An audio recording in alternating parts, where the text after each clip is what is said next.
now y'all got to go to school, you know. So we went to school. We went to the school called Stroma High. The people was real judgmental to us, you know, skeptical about us. They already had their assessment on who we was and what we was about. We was prejudged when we walked in the door, so we called a meeting with all the New Orleans people. This is school, and y'all got to behave. And we're not showing no pity on y'all. A lot of people was cracking jokes, making jokes about our situation and stuff, but I ain't really let it get to me. One day, there was a conference call for all the New Orleans students to come to the auditorium. They gave us this big packet of all the rules and what we shouldn't do. It was like the smallest things. If you're late to a class, then you get sent to a detention hall, which normally the students from Missouri City wouldn't get sent to. We were thought of as you know, the troubled children. We couldn't sit together at the tables in the cafeteria because we were known as the NOLA gang, whatever that means. So I was like, you know, it's not for me, and I'm ready to go back to my own school. He told me to go to this school called Houston Can Academy, and it was doing a 4x4 schedule because in Houston they do 7 classes. So when I get there, they were saying they're not accepting students from New Orleans, and it was a whole bunch of other stuff. But then I find this other school called American Academy of Excellence. I get in there, and it was like so much makeup work that when I got there, it was like the work they was giving me, I was actually dumb to it because I didn't know it. Because how they teach down here is different. They was trying to help, but then they had the kids looking at us like we crazy or whatever because we from New Orleans, and they talk about we was underwater and stuff like that. Like we was outcasts or whatever because they been there and we had just got there. We was refugees. That's what they call it. I didn't like it. That's why I wanted to come home. Well, there when me, my cousins, and a few more friends had enrolled up in West Monroe Senior High School. Well, the students, the Caucasian students, was calling us niggas, and the teachers was fine. One of the students was there, said, why they don't close the whole city down? I just, instead of telling him something, I just laughed the situation off. They had one fight between an African-American student and a Caucasian student because of the Caucasian student called the African-American student a nigger. Like the school in Houston, Jackie is where I first went to, when we had the altercation with the children from Houston or whatever, wanting to fight the New Orleans children and tell us to go back home and stuff like that because we wasn't wanted down there. The assistant principal said, well, we need to just go home until New Orleans get back ready. The C.O.W.S, Gus T. Renegade, in for another broadcast, hopefully to share constructive information on the system of racism. The audio clip that you heard at the beginning from the documentary short, Education in Exile, it's not very long, but wow, I mean, you heard about 3 minutes of the clip right there, and it touches on an issue that I think is hugely important, that has not gotten enough attention, all of the horrors of Katrina, but specifically how that impacted the children who lived through that and just having their entire lives disrupted around everything that happened with the levee failure, Hurricane Katrina. Today's date, Tuesday, November 10th, 2015, so I have been told. Very excited about the program for today. We've been doing our book club on the text best-selling book, Katrina After the Flood. I've been saying that I spent quite a bit of time, both on the program and off, covering this topic. I think it is hugely important and reveals so much about what we talk about with regards to racism, white supremacy on a constant basis. And I think this book in particular, great example. It's one of the better books that I've read this year, and really excited to have our guest on the program. He's a former reporter with the New York Times, author of several books, including the fantastic text that just came out this summer, Katrina After the Flood. Pleasure to have him on the program with us, Mr. Gary Rivlin. Mr. Rivlin, you're with us? Yes, I am. My pleasure. For sure. I want to try to cover as much material as possible with your text. Just before we begin, anything that you think our audience should know about who you are, the work that you do, before we get started? No, I do want to comment. I thought it was such a powerful beginning. As soon as I heard it, I've seen that documentary a few times. It really is powerful, and there's this sense in our country that after disaster we all pulled together, black, white, rich, poor. It doesn't make a difference. And I'm sitting here in New York City, and we did see some of that after September 11th, but it wasn't the case after Katrina. The blockade of the Gretna Bridge, an escape route out of New Orleans, but it meant largely black crowds walking through a largely white suburb, and they were blocked from leaving a flooded city.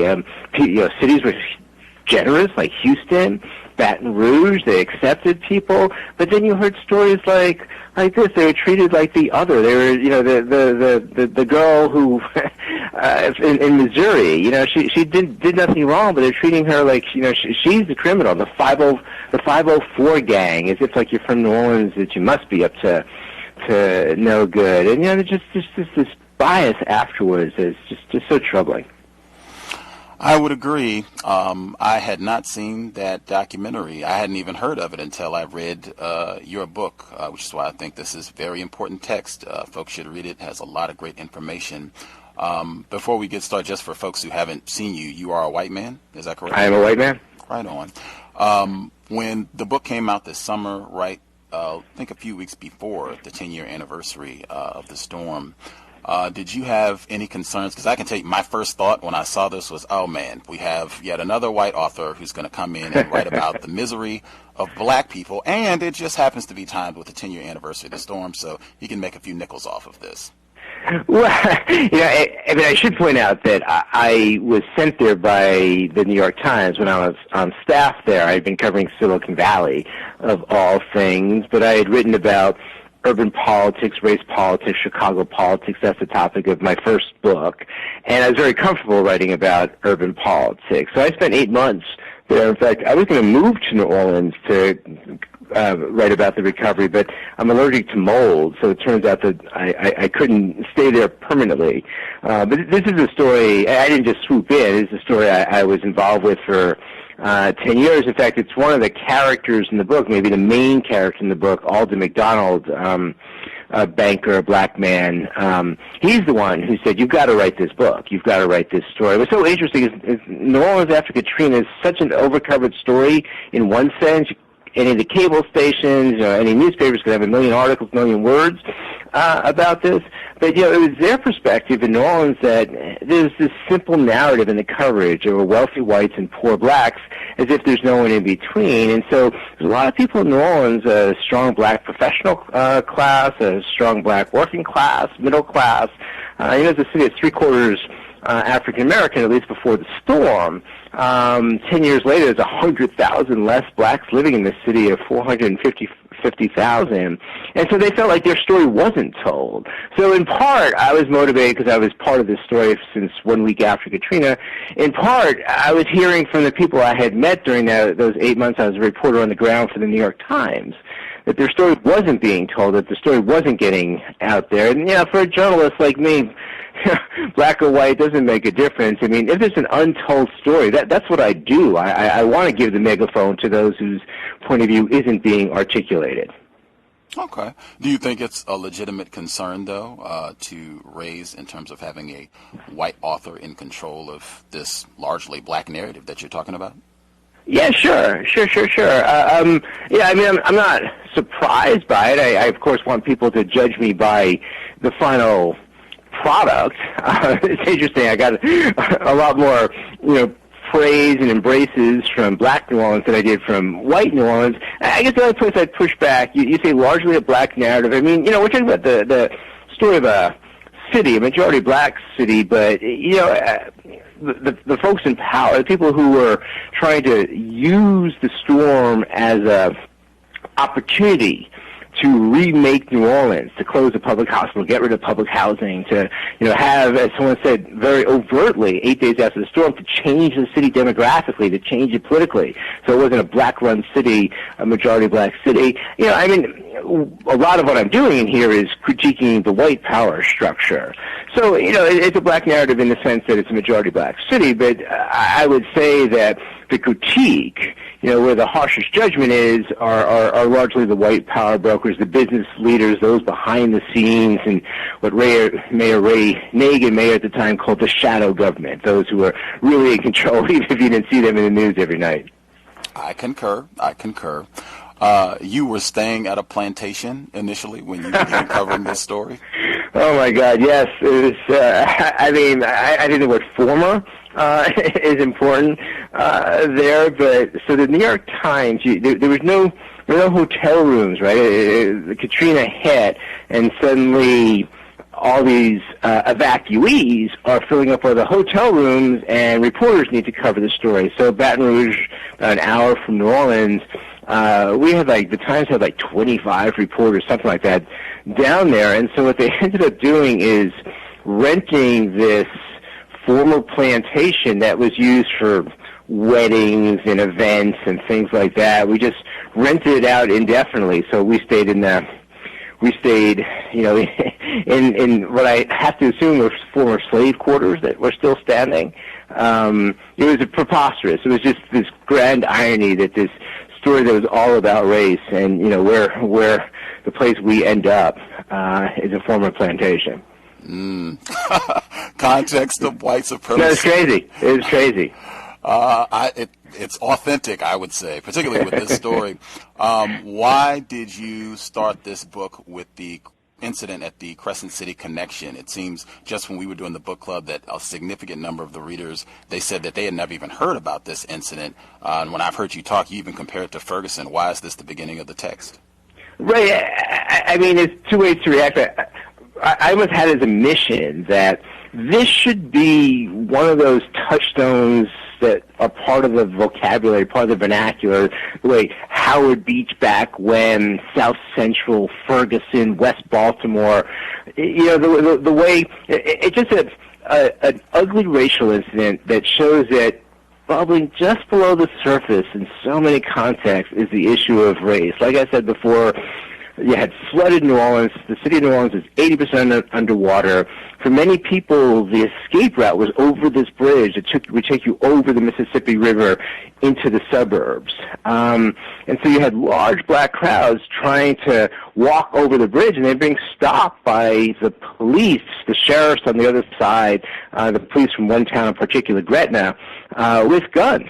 And shooting over heads, turn back. They were blocking the bridge with their cars, not letting anyone get through. Well, meanwhile, the New Orleans police and the mayor are saying, cross the bridge, that's the way to get to safety. So why did I start there? I think it really sets the scene for what a book that I see is largely about race. And there's something symbolic, too, where you see in those first few days after Katrina, when the city's still flooded, there's still 50,000 or so people trapped in the city, trapped for 5 or 6 days, that there's stumbling blocks being put up in front of people based on race. And that, to me, is the Katrina story over the last 10 years, that there are all these stumbling blocks that were largely rooted in race that were put in the way of many, many people from coming back. Again, I'll repeat the statistics. It's so amazing. New Orleans was a city of 450,000 before Katrina. There's 100,000 less African Americans living there today, 10 years later, than before the storm. And there was many people who are never, ever coming back. And the tragedy of that is that those in authority made it harder for people to come back. Some people found a better home. Their kids are in a better school. They found a better job. Great. I'm glad. That's good for them. They might have a hole in their heart about New Orleans, but they found a better life. I'm concerned about all those people who wanted to come back, and the government made it harder for them to come back. That, to me, was the blockade of the bridge. It's like, people are just trying to get by. This tragedy, this disaster happened. They're just trying to survive. They try to go out of town to get out of harm's way. They try to get back to town to try to pick up the salvage the pieces of their life. And on both ends, people made it harder. Because of race. You describe the incident at the Crescent City Connection as being a racist incident. And the folks, some of the people that you categorized, they pushed back. Chris Roberts, one of those individuals, in the New Orleans Advocate in August, a few weeks after your book was published, they wrote, Jefferson Parish Councilman Chris Roberts makes a cameo appearance early in Gary Rivlin's newly released book, Katrina After the Flood, and the portrayal of the veteran politico in the early aftermath of the hurricane that devastated the New Orleans area in 2005 is not a flattering one.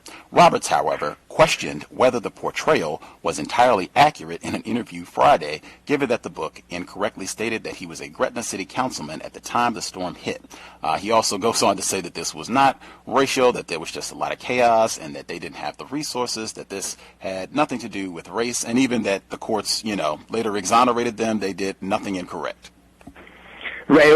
Well, I did. He's called a councilman, but it turns out that it's for the parish, which is like a county in Louisiana. So he was correct. I did get his title of it. It's interesting. It's one of those things where he disputes the facts, but if you read the article, there's no facts that he disputes. He just says that what he did wasn't racially motivated. But so let's just set the scene. It's Tuesday. The city's flooded. Monday morning, the levees broke. Almost an hour, within an hour or two of Katrina making landfall Monday morning, the levees were overwhelmed. Half the levee system literally collapsed. They weren't overtopped. Walls collapsed. And so there's all these RTA workers, bus drivers and dispatchers, mechanics, working for the Regional Transportation Authority. They're city workers. And a group of them are asked to stay behind. I mean, they weren't anticipating a flood. They were anticipating a hurricane. And a day or two later, they'd have to resume the bus system to get the city going again. And so they asked for volunteers, people to induce them to stay. You could bring family, friends, girlfriends. It doesn't make a difference. So there's like 300 people, 100 workers, 300 people in all, largely African American, staying at the RTA headquarters in the center of New Orleans, a place that never had flooded before in anyone's memory. Monday, the waters are coming up. Monday afternoon, the generator isn't working. By Tuesday morning, they're running low on food. They're running low on water, medicine. There's pregnant people. There's babies. There's older people. They're trapped. What are they going to do? So they break into two. Those who don't feel up to it could stay behind and hopefully will be rescued by the state or, whoever. The others, and this ended up being 200 of the people, were going to walk through the water up to the interstate and cross the Crescent City Connection into to the West Bank into Gretna. And so they had 3 or 4 New Orleans police officers who were assigned to public transport. They're wearing police shirts. They have a firearm on them. And so they just want to walk over the bridge. In fact, a piece of New Orleans is on the west side, it's on the other side of the bridge from the main part of New Orleans. They just want to go to their bus depot on the other side so someone could pick them up. Their own drivers who aren't trapped could pick them up. They're stopped from doing so. They can't cross the bridge. The city of Gretna had no right to blockade this bridge. It's a state-run bridge, but they did it anyway. They bring everyone to the town. They bring this group of like 200 folks on several buses. They bring them to this place under the highway. They have firearms on them. There's grandmothers, there's 50, 60, 70-year-old women, there's 8, 10-year-old, 3-year-old, 5-year-old kids, and they're just, that harsh way that police talk as if you've done something wrong, just snapping, yelling, growling, using the F word. And so into the scene walks this member of the parish government. What are these people doing here? Who said they were allowed to be here? Get them out of here. Get them out of here. It's like, it's an emergency. The city's flooded. They're trying to do the best they can. They're city workers. They're police officers, and they're being spoken to this way. So again, he doesn't doubt the fact that, he was acting, I would say, like a little madman tyrant.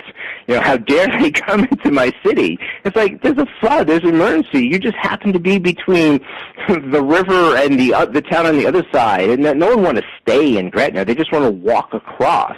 to get to where the buses might pick them up.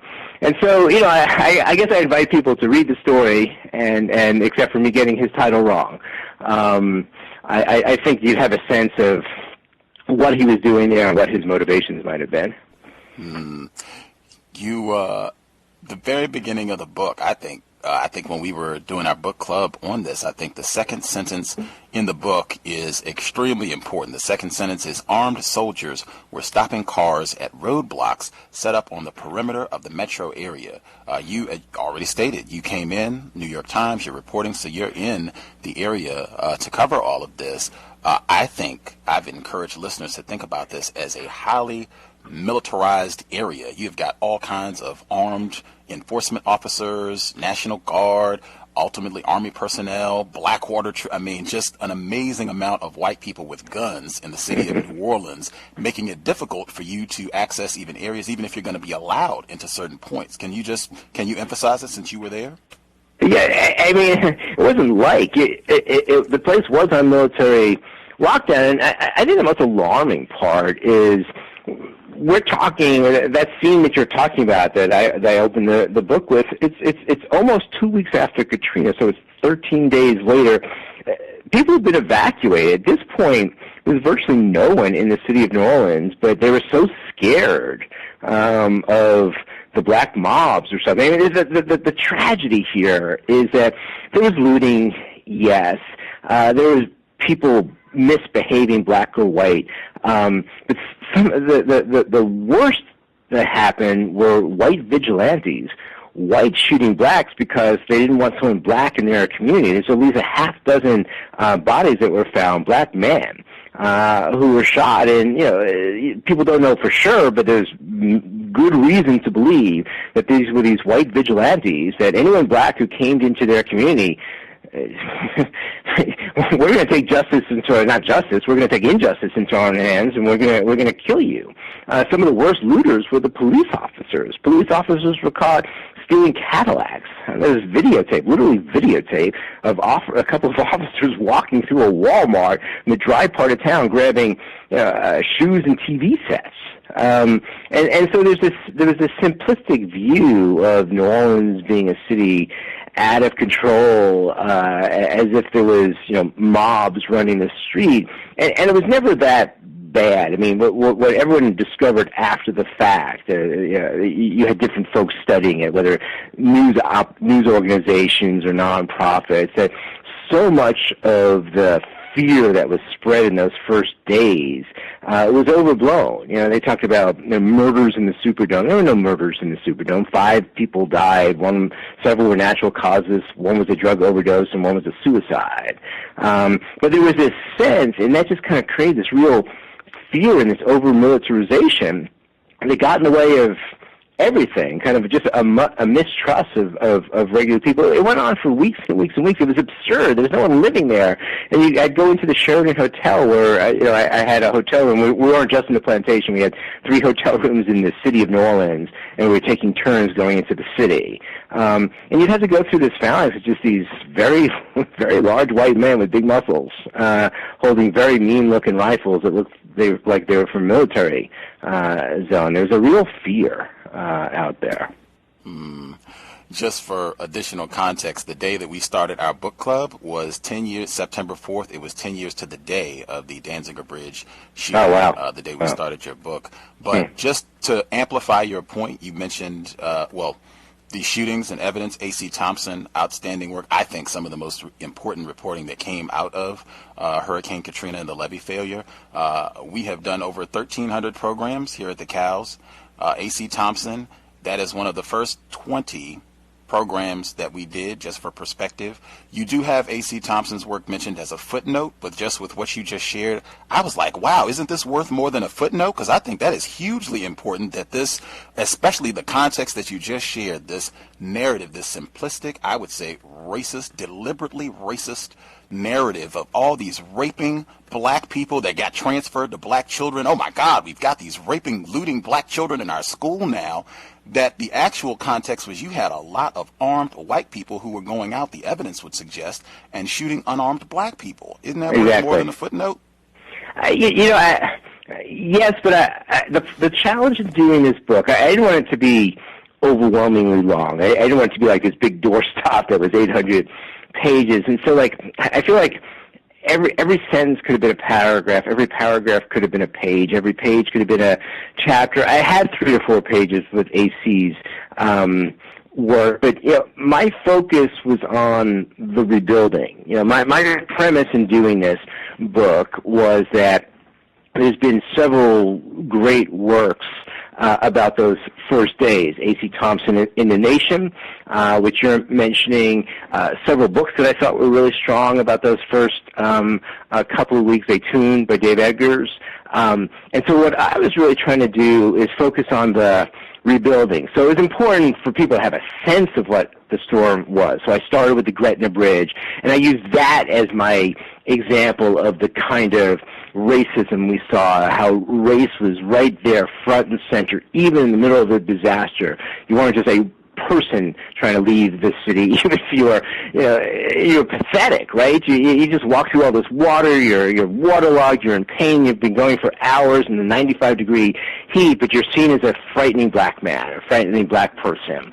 And so I couldn't retell all those stories, and what you're talking about, or what we've been talking about around the vigilantes or the incident on the Donsiger Bridge, all happened that first week. So for me, it was just a decision to say that I have so much to cover. I mean, let's remember what an opportunity Katrina was for those in power. There are people in the state who wanted to close down the public hospital, the oldest public hospital in this country. They've been wanting to close it down for years. Katrina was an opportunity. 10 years after Katrina, there is no longer a public hospital in New Orleans. The state wanted to take over the New Orleans public schools.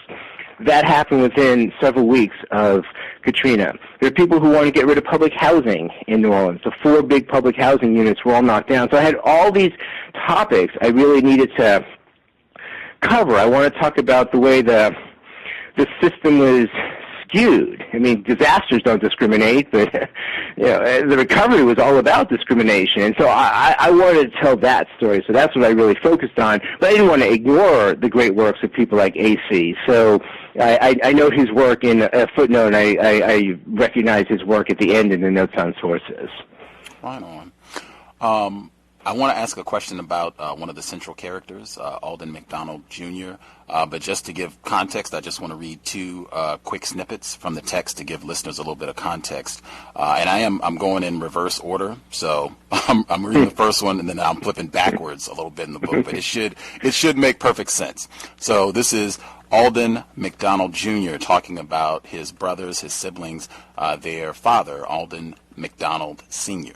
So you write, their father worked as a waiter at the Boston Club, a place so exclusive no sign was on its building, only an etched B on its frosted glass door on Canal Street. At this whites-only redoubt, Alden McDonald Sr., thin, dark-skinned, and standing over 6 feet tall, worked his way up to head waiter during a 52-year career. Aaron McDonald, the baby of the family, described his father as real smooth. He worked lunch, the cocktail hour, and dinner at the Boston Club, and often stayed late for private parties or to serve when Rex met there. On the weekends, he was usually uptown working the parties of Boston Club members. He was very highly regarded, Alden McDonald said of his father, though hardly well compensated. This job never paid more than $15,000 a year, including tips, and never included health insurance or retirement benefits. If anyone in the family fell sick, he or she saw a doctor at Charity Hospital. Now, I'm rewinding a few pages in the book. So this is one of our former guests, Lance Hill, talking about his observations post this floodwater is still in the city, and he's just talking about what he's seeing amongst the white people he's around. So he says, this is Lance Hill speaking, I was in the middle of people who were openly planning for a city that was whiter and more affluent than before Katrina, Hill said. His newfound friends were the city's blue bloods with roots stretching back multiple generations. membership to the top-line Mardi Gras crews such as C.O.W.S and Rex, those mysterious pleasure clubs that helped establish the social order in New Orleans, and also the Boston Club, where city business was often worked out over tumblers of bourbon, was theirs by birthright. Hill eavesdropped on their conversations that week and concluded their vision was of a New Orleans a lot like the one their ancestors had enjoyed long before the city's black community came to dominate local politics. Katrina was their pretext for ridding New Orleans of enough blacks, Hill said, so that whites were once again in the majority, and I was sitting at the table, literally on occasion, sipping cocktails while they were discussing how they were going to accomplish this. Katrina after the flood.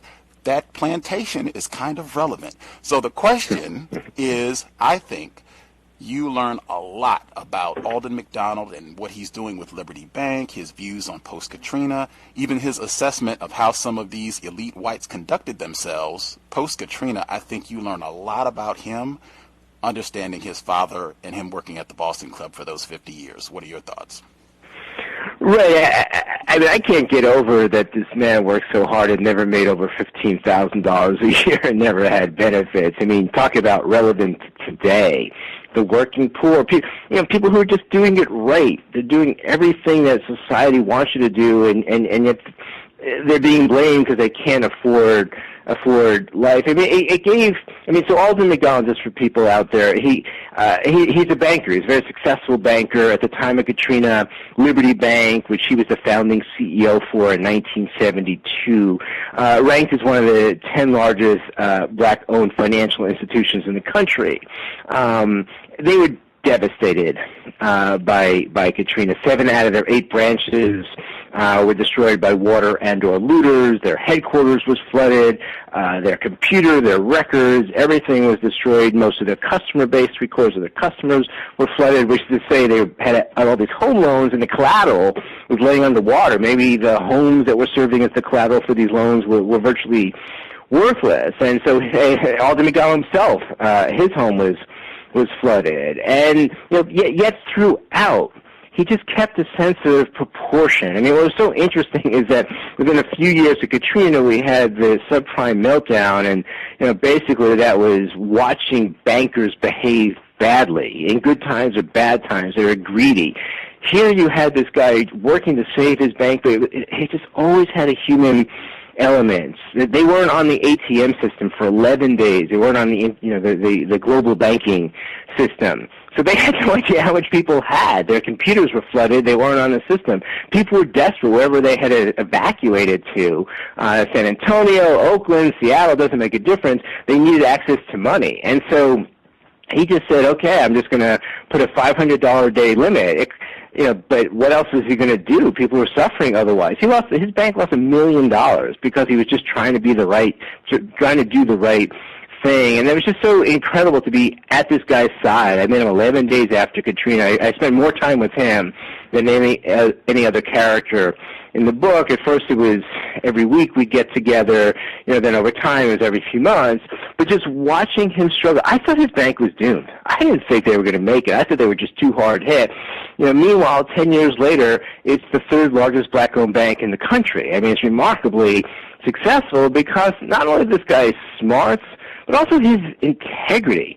It was always about, how do I help the community? The Liberty Bank was created in 1972, first black-owned bank in New Orleans, with the express idea of helping the community, helping small businesses, restaurants, what have you, helping people attain home ownership, later on helping them with college, their children going to college, and he never lost sight of that. It was really just this extraordinary experience I had watching this man, very talented, smart, good-hearted man with humble roots, do everything he could to help his community and help his bank.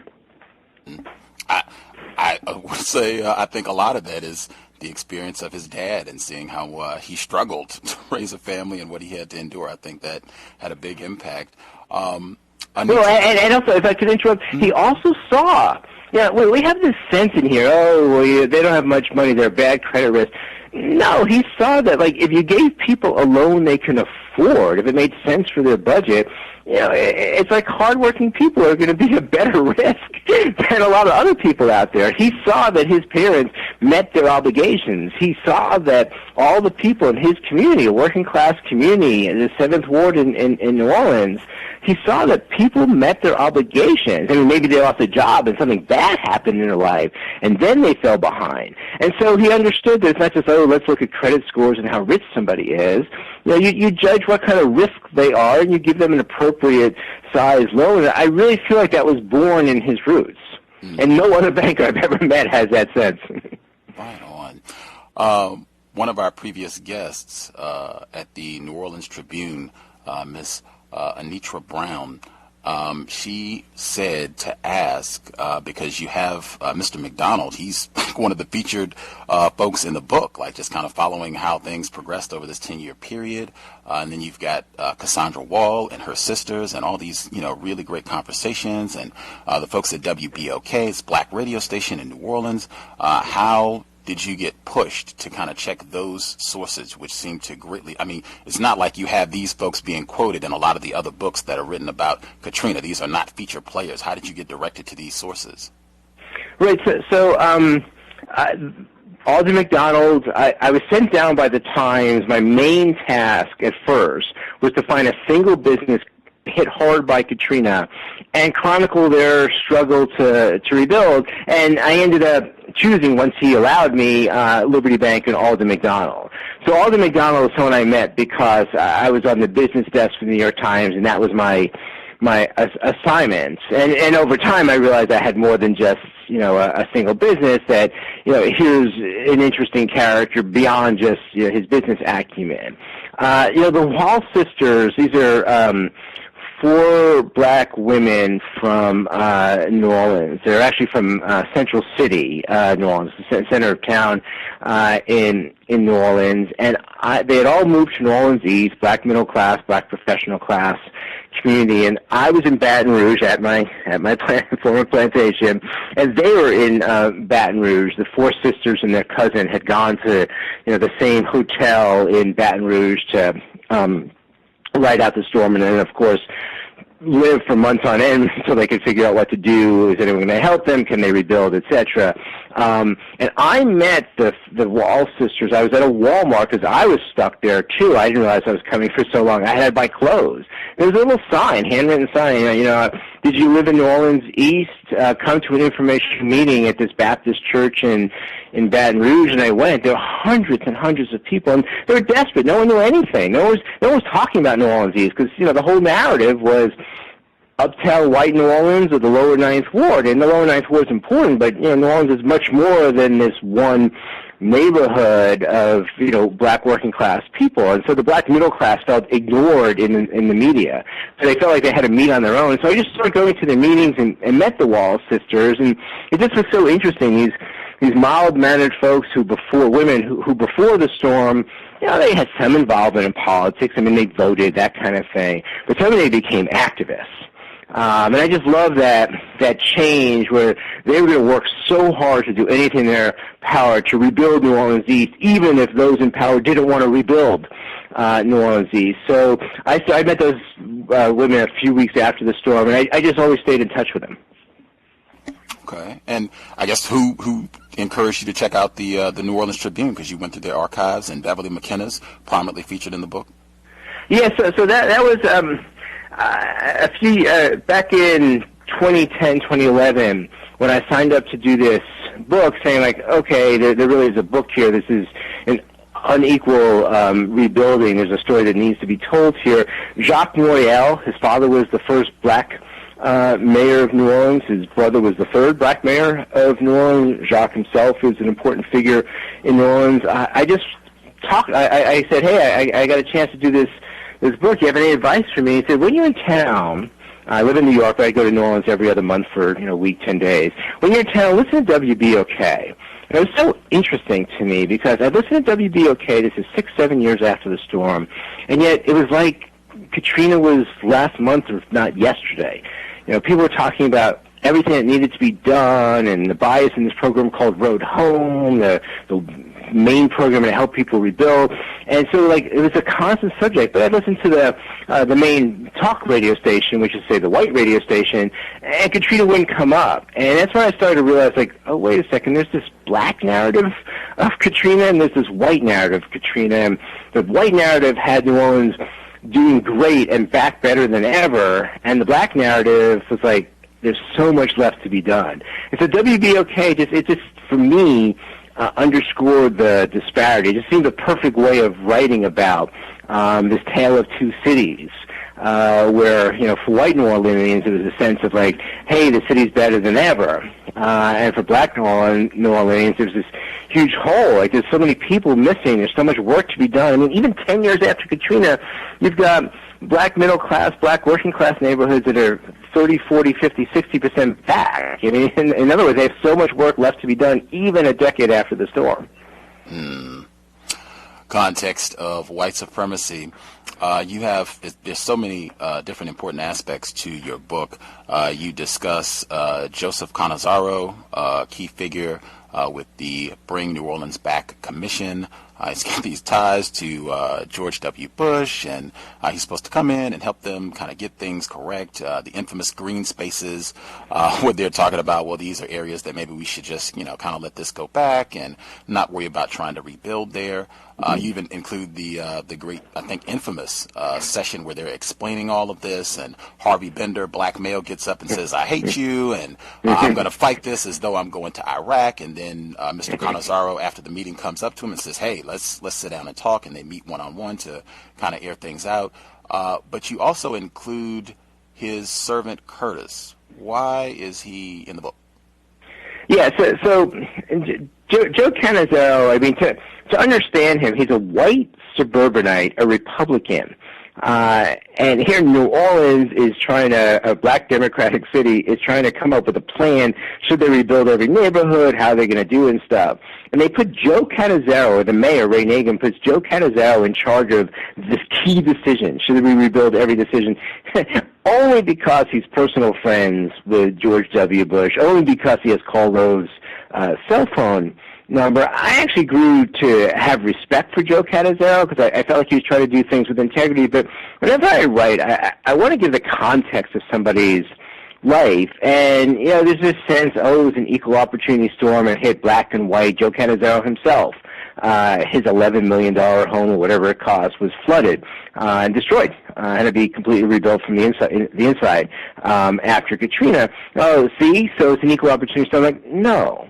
You know, he owned several homes, so he could just live in his other home. I mean, I feel for his loss, but you know, in the day-to-day of his life, he wasn't perched at a hotel like one of the Wall sisters. You know, he was in one of the second or third homes he owned, and then he comes back to New Orleans and he spends $850,000 for the temporary home he's living in while he's rebuilding the home that was destroyed. The fact that he has a personal assistant, somebody, a house manager / driver, seemed relevant to me. I mean, first off,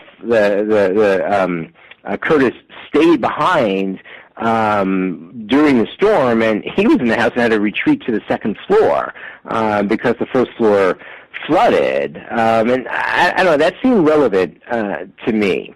The fact that his life, Joe Canizaro's life, was that much easier compared to Alden McDonald, who's, you know, a banker. He's well off. He didn't have personal assistant. I mean, you know, he's driving himself places and having to figure out his own life.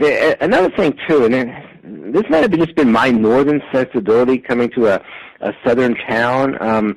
So a few days before the plan that you reference is released, you know, Mr. Bender, Harvey Bender made that I don't know you, but I hate you, Joe Canizaro, on a Wednesday. But the prior Saturday, Joe Canizaro had a meeting at his office to finalize the plan that they were going to release to the city.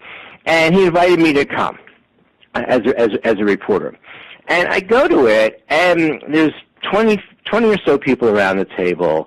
There are only 2 women out of the 20. There's only 3 people of color. Here, in a town, or there in New Orleans, in a town that was 2/3 black before Katrina, and there's a fourth black person in the room. It's a man in a dark suit serving people tea, fancy tea setting and stuff. I didn't realize that was Curtis. I didn't realize who that man was until later on. But it just underscored the problem here.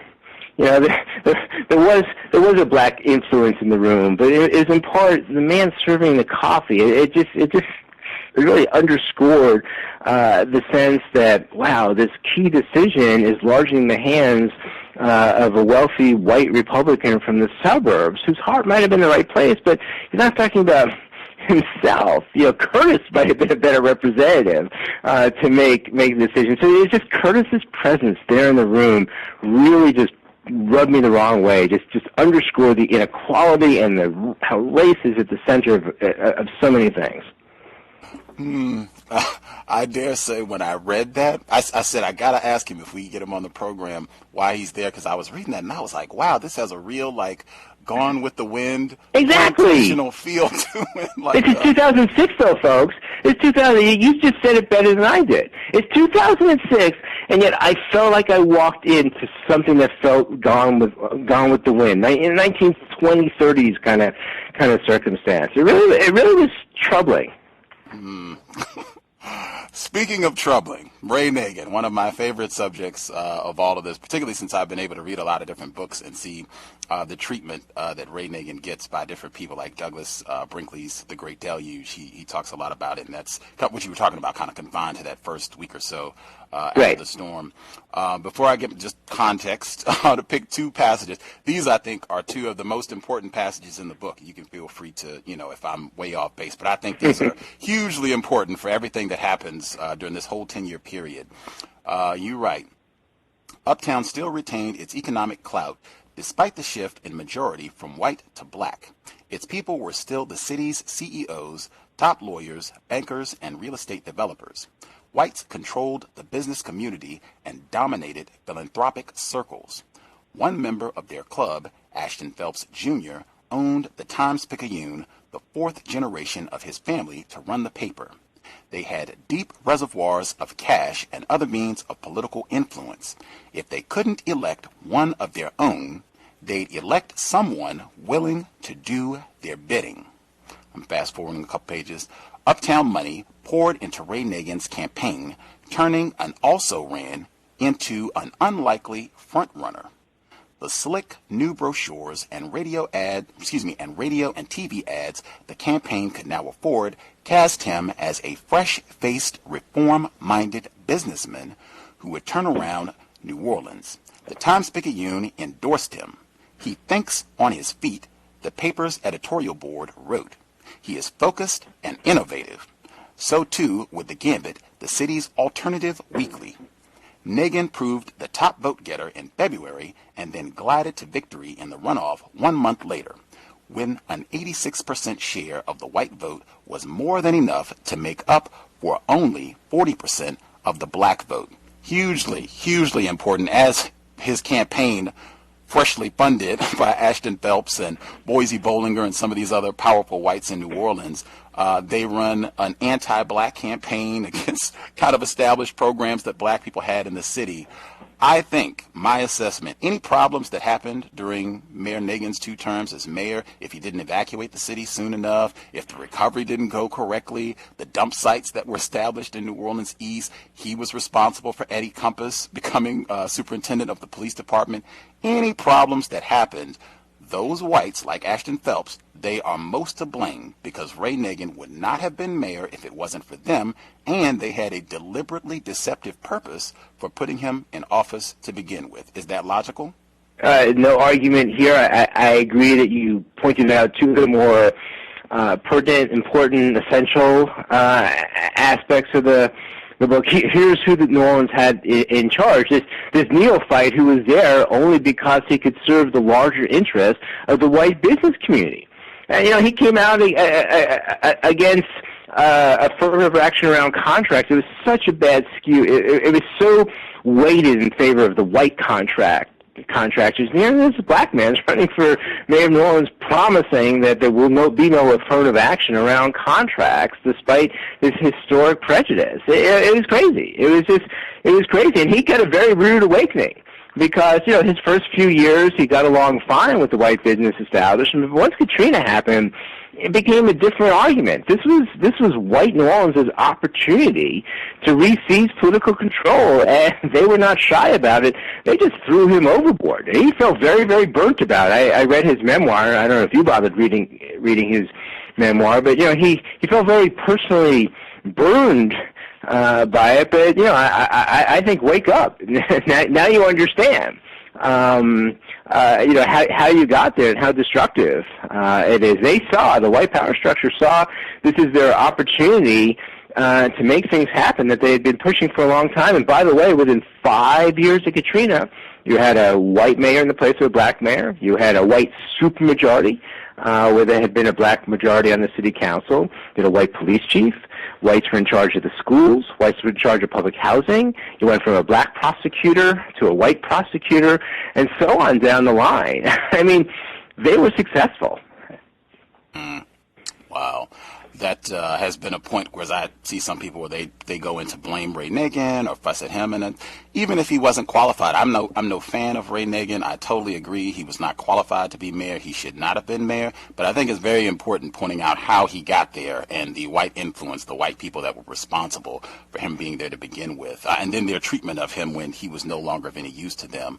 And even getting to that in the 2006 election, in my view, this subversion of a predominantly black city, the rush with the election, in fact, you go into great detail talking about how you had a lot of white people in New Orleans. It was, hey, let's get this election going as soon as possible. This is maybe one of the most important mayoral elections in the history of New Orleans. 2006, just months after the storm, who's going to be in charge, the recovery, and so much that needs to be done. And it's not, hey, spirit of democracy, we're all in together, as you said, 9/11, let's make sure we have total participation, this is so important. It's, no, let's go as soon as possible. We have internet technology. No, we're not going to set up any type of electronic system so people in Houston or Atlanta or wherever they happen to be, they can participate via internet or some other means. Even saying, hey, we want to fight any effort to delay this, to allow them time to come back, and some of the other details. Just can you talk about the significance of some of these efforts? Right. So you had people. So the election was supposed to have taken place. The regularly scheduled mayor's race was supposed to take place about 5 months, February. So 6 months after Katrina. But 6 months after Katrina, less than a third of the people were back. It was a devastated city. Public transportation, electricity, water. They didn't exist in parts of the city. But yet there are people who say, let's have the election. In fact, only people who live here can vote. Like, what are you talking about? It's predominantly white. I should say something for anyone listening out there that you were more than 3 times more likely to have your house flooded if you were a black homeowner than if you were a white homeowner. Whites took the high ground, and by the time home ownership was open to a greater percentage of blacks, they were living in the low-lying areas, which is to say that the parts that were flooded. So in those months after Katrina, those who were able to move back tended to be white because they lived in that 20% of the city that wasn't flooded. And so people were saying, let's just have an election of people here. And like, okay, that was going overboard. But then there was this fight of, when do you have it? They approached the Secretary of State for Louisiana, approached FEMA and said, like, listen, we just want addresses for people so we could send them the relevant voting information so they could at least vote by absentee. The Bush administration would not give addresses. They would give no help to the Secretary of State, who was just trying to have some kind of fair election. Secretary of State, a moderate Democrat who had just taken over office just before Katrina, he said, like, well, why don't we just have, like, a satellite voting place in Houston, in Atlanta, in Memphis, in places where there were a high concentration of New Orleanians. The Republican-controlled state legislature would not hear any of it. There were just a few satellite places to vote within the state of Louisiana. There were none outside. And there was this sense, in fact, there's a famous rally where Jesse Jackson, head of the NAACP, right? He was there. He makes a cameo in the book. Came and just like, listen, we have a means to let soldiers in Iraq vote in their home state for when we have a presidential or Senate election. Like, why can't we use the same technology to help people vote here in New Orleans? And I think we all know the answer, because it was a Republican-controlled legislature that did not want those who weren't there, i.e., a largely black electorate, to vote in that election. So Ray Nagin ended up winning, but it's interesting that when Bobby Jindal probably just got off a stage at a debate, when he ran for governor in 2007, he had lost in 2003 to the Democrat Kathleen Blanca, the woman who was governor at the time of Katrina. He had lost by about 50,000 votes. Lo and behold, in 2007, there's more than 50,000 less black voters in New Orleans. Bobby Jindal wins in 2007. So, the lack of those voters had a big impact on New Orleans over the coming years after Katrina. Absolutely. One of the points I definitely wanted to make sure that I brought this up. You did a talk, it was covered on C-SPAN at Maple Street Bookstore in New Orleans, where you did about an hour talk on this book. And one of the subjects in the book, Connie Udo, she was present, and she got up and she was, giving kind of her view. She shared that she read the parts of the book that she was in. But in that you were saying that Connie Udo, who's a white woman in Lakeview, kind of more prosperous white area of New Orleans that did flood, but arguably is doing much better now. Connie Udo is in the Lakeview area, and she's organizing and helping do community efforts and cleanups and that sort of thing. Her property was damaged as well. So you cover a lot about what she's doing, and ultimately even her branching out and doing work in Gentilly, which has got a lot more black people there. You contrast her with Mac McClendon, who's a black male, 9th Ward, home flooded, lost everything, ends up investing in a community center and trying to do all he can to save this area. And I would say to a sad degree, kind of representative of what's happened in the 9th Ward. And at the talk at Maple Street, you said that Mac McClendon was like the black Connie Udo, and Connie Udo was like the white Mac McClendon, and that both of these people had the kind of Mardi Gras way of life and weren't really active, engaged, just kind of whatever, let people alone, do whatever they're going to do, and I'm not going to be involved. And then they got really active and engaged after the storm. And the first time that I heard that talk, I hadn't read the book yet. So then after I read the book, I went back and I saw that, and my mouth just dropped on the ground, and I said, wow, like, what I know about these stories, like, these two people are not equivalent at all. Like, if anything, these two people, this stands out for the drastic disparity of being a white person who was a flood victim in Hurricane Katrina and being a black person as a flood victim in Hurricane Katrina. I wanted to get your response. I'm so glad you're bringing this up, because my point was that here you had two people at the time of the storm. They weren't involved. The storm hits. They're both kind of stunned for months. Both of them, I don't know if you picked up on this, both of them kind of go through this experience where for 6 months or so, they're in a daze. People are operating around them, but they're not. And then when they wake out of the daze, they both kind of go to the same place. And that's like, wow, I want my community back, and I'm going to do everything in my power. I don't care if the government's taking too long. I'm waiting too long for my insurance company. I'm frustrated by every level of government, but I don't care. I'm just going to take the bull by the horns. I'm going to do it myself. I'm going to reach out to neighborhoods and neighbors, and we're going to build the community together. So in Lakeview, the prosperous white community, in the lower 9th Ward, the black working class community, there's the same impulse and the same story.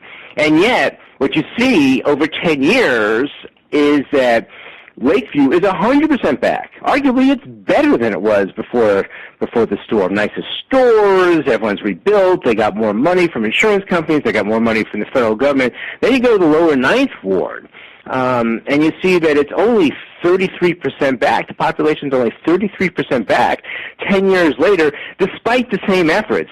But I would hear people say in Lakeview, it's like, well, we didn't wait on government. We did on our own. And it's like, well, What do you think people did in Gentilly? What did you think people did in the lower Ninth Ward? They didn't wait. They did on their own, too. The difference is that the system was weighted in favor of whites. Road Home, the largest housing recovery program in U.S. history, over $10 billion. They gave out money not based on how much it would cost to rebuild your house. They gave it on how much your house was appraised at the time of Katrina. Mac McClendon, in the lower Ninth Ward, his home was appraised at $72,000. Now he had a 2,000 square foot home that was going to cost $200,000 to rebuild, because that's what contractors and roofers and plumbers and sheetrock cost. But he only got from his insurance company and the government $72,000.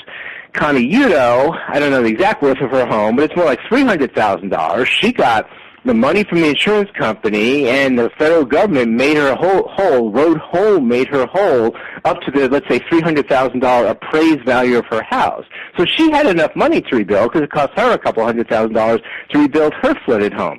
Mac McClendon, he only had $72,000. He never had enough money to rebuild. So people say in Lakeview and other places, oh, it's about resiliency. It's about, oh, they didn't wait on government. They just took matters into their own hands. Bull.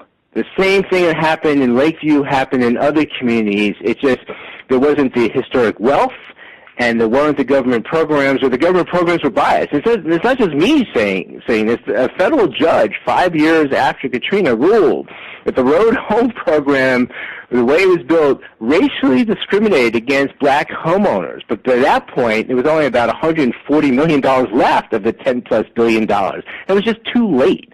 And so you want to understand why there's 100,000 less blacks in New Orleans today than 10 years before Katrina. If you want to understand why there are parts of Gentilly or New Orleans East that are only 50% back, 60% back after Katrina, it's because of Road Home. It's because of programs like it. It's because of the bias of the people behind the scenes who are running things that thwarted the recovery.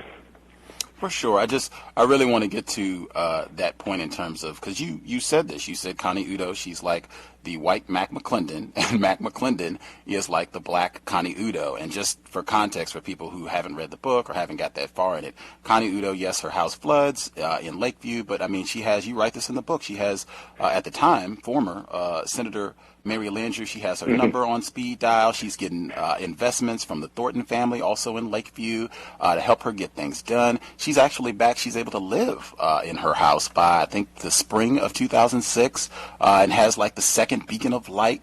By the time you get 8-9 years on, hey, she's got things back together, got a house back together. Lakeview looks great, better than ever. Arguably, she's playing tennis again. She's planning with her husband about taking their trip to celebrate being married for 25 years. Mac McClendon loses his house to foreclosure, loses the community center. His 21-year-old daughter dies in pregnancy. The child that she has survives, but she dies. And then he dies from terminal brain cancer. Nothing about these stories is equivalent at all. Like I said, if anything, it's these two people dramatically illustrate the disproportionate, quote-unquote, recovery from Hurricane Katrina, unless I'm incorrect.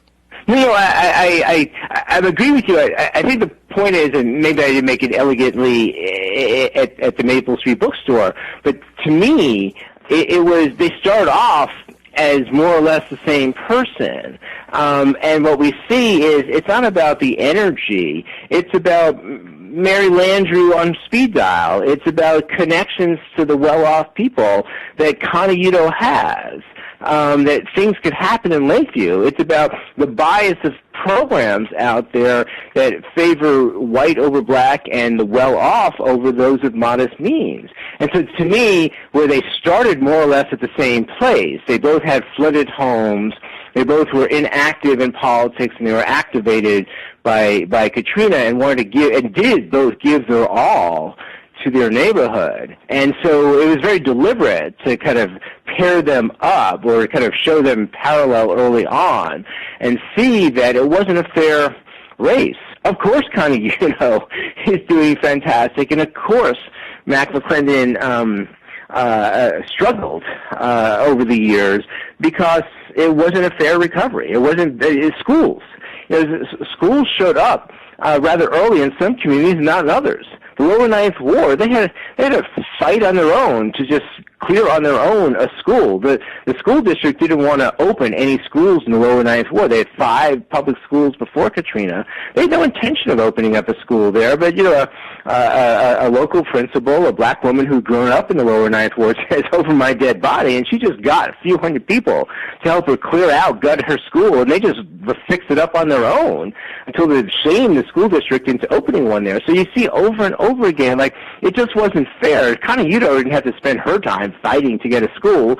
Mac McClendon did. So more or less they started at the same place, and more or less the same person at the start of the flood. And by the end, as you correctly point out, they couldn't be more different. The outcomes of their story couldn't have been more different. Right. You make that crystal clear in the book. I think it was just at the specifically, because this is on C-SPAN, the Maple Street bookstore, it was not made that clear. And I think some of that could have been placating because Connie Udo was present, because she said, I'm paraphrasing, but she said there was injustice anywhere there was water. And I think your book makes it abundantly clear that is not true. The injustice was disproportionately weighted on black people. And I think that, and it even compounded it for me to have this white woman in Lakeview, the area. I'm not saying her personally, but I mean in Lakeview, you point out in the book, these people dumped trash on the median as opposed to the thought of having trailers, FEMA trailers in their area in the aftermath of the flood and Hurricane Katrina. But just the fact that she would say this and acknowledge, I didn't read the whole book, I just read the parts that I was in. If she read the whole book, it would be abundantly clear this was not an equal opportunity storm, that this was total racism, white supremacy, and how you have this disproportionate result. I come back to black narrative and white narrative. The white narrative had around the 10th anniversary, and of course the bookstore appearance you're talking about was a day or two before the 10th anniversary. There was this fight about what the anniversary was about. What Mayor Landrieu, the white mayor, pretty good mayor, but blind spots. I couldn't imagine a black man saying that the recovery is behind us. In May, a few months before the 10th anniversary, he declared the recovery behind the city of New Orleans. And it's like, what are you talking about? There's entire neighborhoods that aren't even half back. But there's this strong sense among the white power elite to celebrate the New Orleans miracle. We're doing back more better than ever because, in the center of town where the tourists are, it is better than ever. There's more restaurants and it's thriving with life. There's a lot of young energy.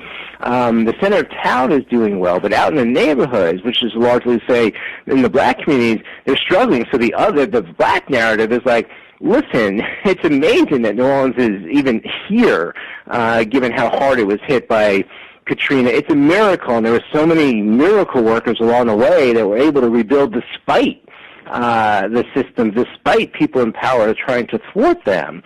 Yet we still have so much to go. I mean, Alden McDonald's story should be a very happy one. He's wealthy.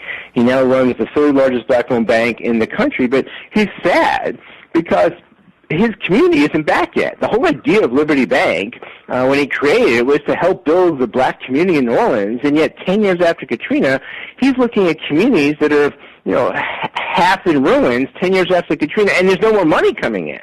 And so now New Orleans is no different than the worst parts of, Philly or Detroit or Cleveland or Dayton, Ohio, where there's just, West Baltimore. There's just a lot of wreckage without much of a will out there, without much of a political will to do anything about it. And so there's a sadness among, blacks. Doesn't make a difference if it's a wealthy black banker or someone working as a busboy at a hotel who's African American. There's this sense that, this city has so much further to go, and no one in power really cares anymore. We had a listener dialed in with a question. Can I get their question to you? Okay. Mr. Demery Ford, did you have a question for Mr. Gary Rivlin? Your line should be open. Yes. May I be heard? Yes, sir. If you could speak up, that would be helpful. Yes. May I be heard? Yes, sir. Okay. Let me take this off. Okay. Is that better? Yes, sir. We can hear you. Is that better, Gus? Yes, sir. I hear you fine. Okay. All right. Greetings, Gus. Greetings. Okay. Greetings, Mr. Rivlin. Great book, well written, well researched.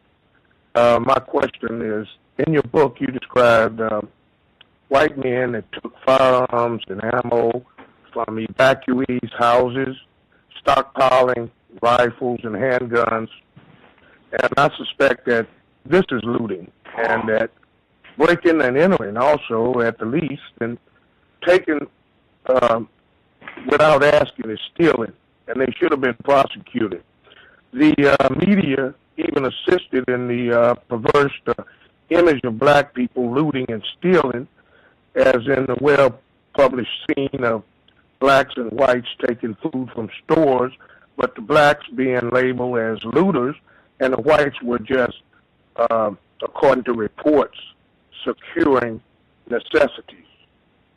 You dedicated over 50 pages to violence and looting. Can you point out any of those pages where you didn't do the same thing as the media? And also in your response, if you could include Freddie Yoder in your response, I appreciate it. Thank you very much. You know, let me take it in reverse order. So Freddie Yoder underscored the power that a Lakeview had that a Lower Ninth Ward didn't have. So Freddie Yoder, who was very involved in the Lakeview community organization, he was the subcontractor that FEMA hired, or one of the subcontractors FEMA hired, to clear out the city.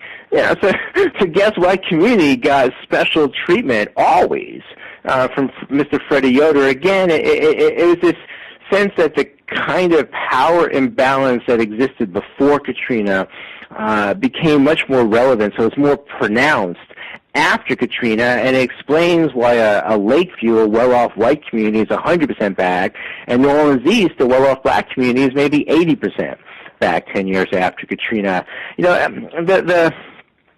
the looting, the over-reporting of violence after Katrina and those first days after Katrina. Like I said earlier, I really in this book wanted to focus mainly on the rebuilding story that seemed untold, that seemed a really essential story that teaches us a lot about the kind of racial biases that are at work in cities all around the country. So I didn't want to spend too much time on those first days, which have been well documented and well reported, but you couldn't help it, because just like the frightening reports, the scaremongering, I would say, that went on in those first days on television and the newspapers of this rampant violence that was overblown, you know, just like it hung over the reaction in those first days to Katrina, it hangs over the entire Katrina story. So it seemed important. So the example I have is the convention center.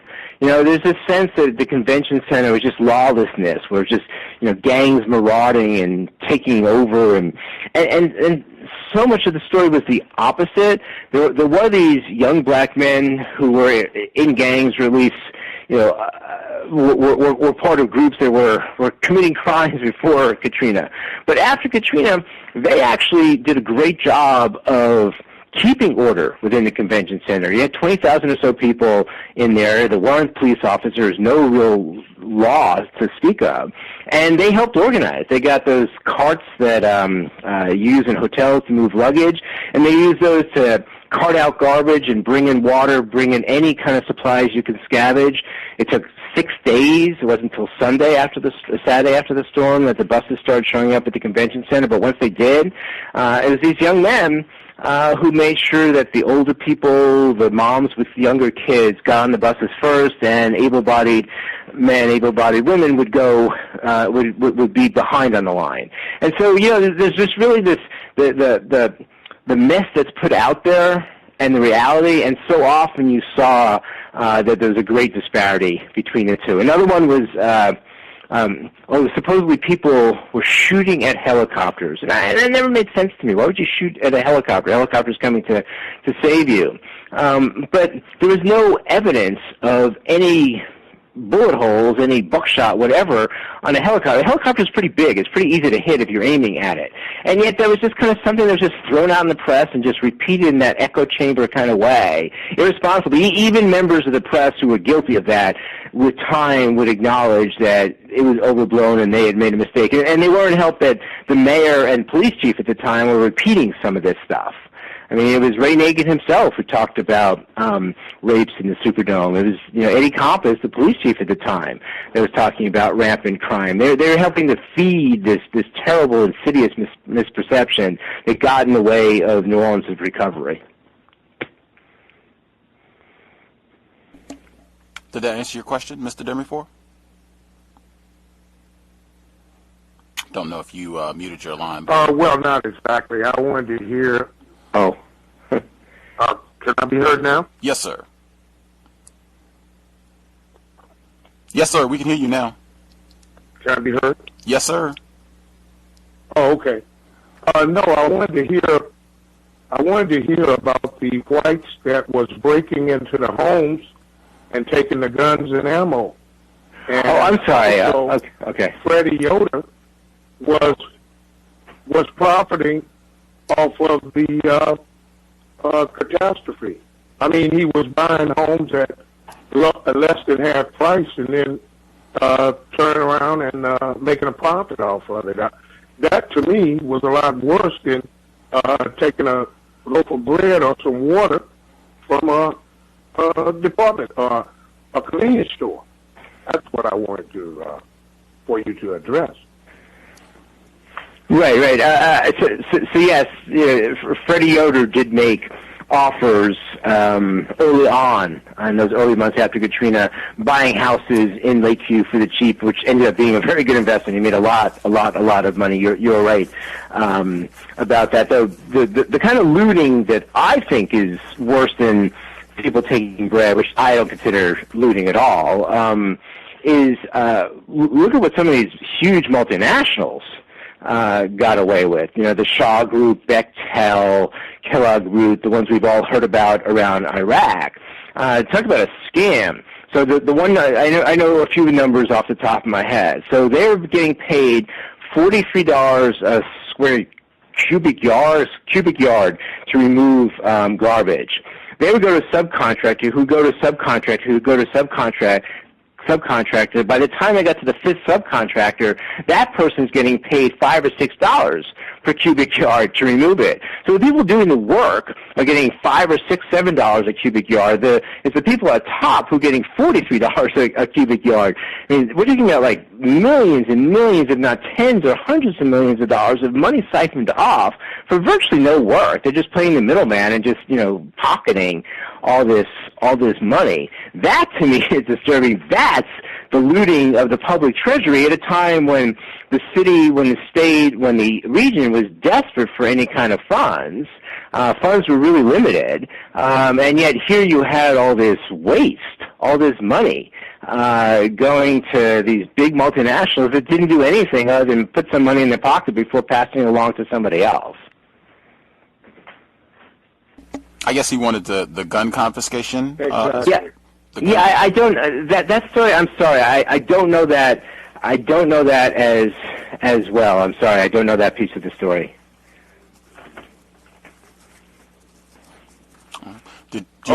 Okay. One other question. Could you speak? Is it okay, Gus? Yes, sir. Go ahead. Yes, okay. Sir.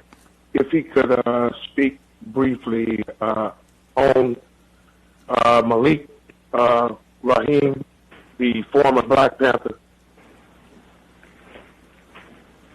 Yeah, I mean Malik is an extraordinary figure. It was it's interesting. I noticed Common Ground. This is the group that Malik Rahim created a few days after Katrina. I noticed the Common Ground workers first. I would go on reporting missions to the lower Ninth Ward. And, I'd see all these younger white people with pierced this and long hair working the Ninth Ward. Like, who are these folks? And that's how I got to know who Malik Rahim is. And early in his life, he was in the Black Panthers, famously was part of a showdown with the police around the Desire housing project. It's lucky probably to walk away alive. And ended up getting into trouble in California, spent a few years in jail, came back and hooked up with Sister Prejean and got really involved in local politics. And by the time Katrina hit, it was a real local leader. He happened to live in a part of New Orleans, the West Bank, Algiers, that didn't flood.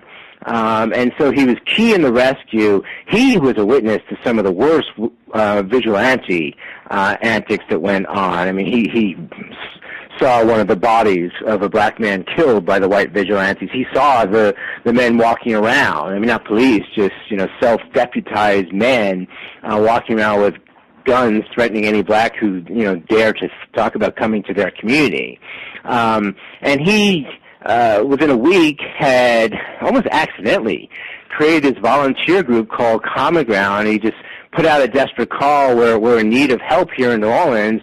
And he was sort of like the Pied Piper with these young white people who came, tens, eventually hundreds.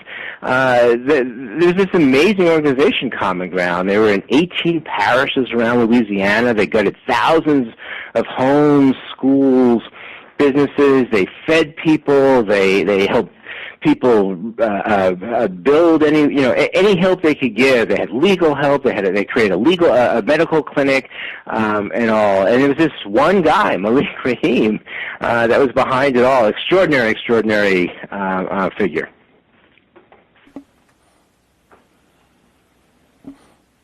That took care of your question, Mr. Demi-Four? Okay, thank you very much. For sure. Thank you for dialing in. You, in the book, when you were writing about... Yes, it does. Oh, yes, sir. Yes.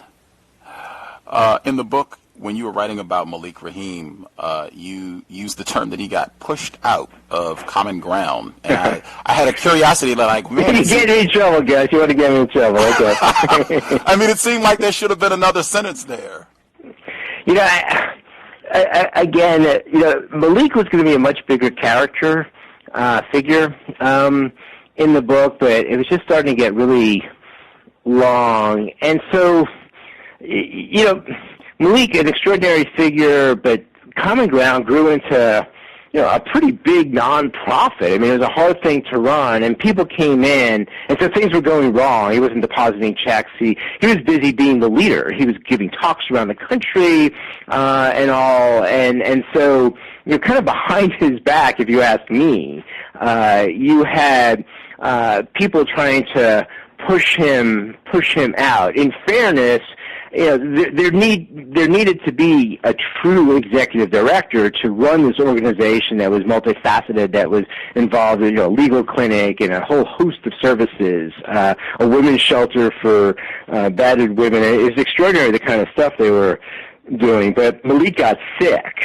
and the kind of sick where he, for a few months he couldn't work, and during that period, the way he tells it, the organization was stolen from him. The man who, in quotes, stole it from him said it's a lot more complicated than that he wasn't coming around, there was a vacuum, and something needed to be done.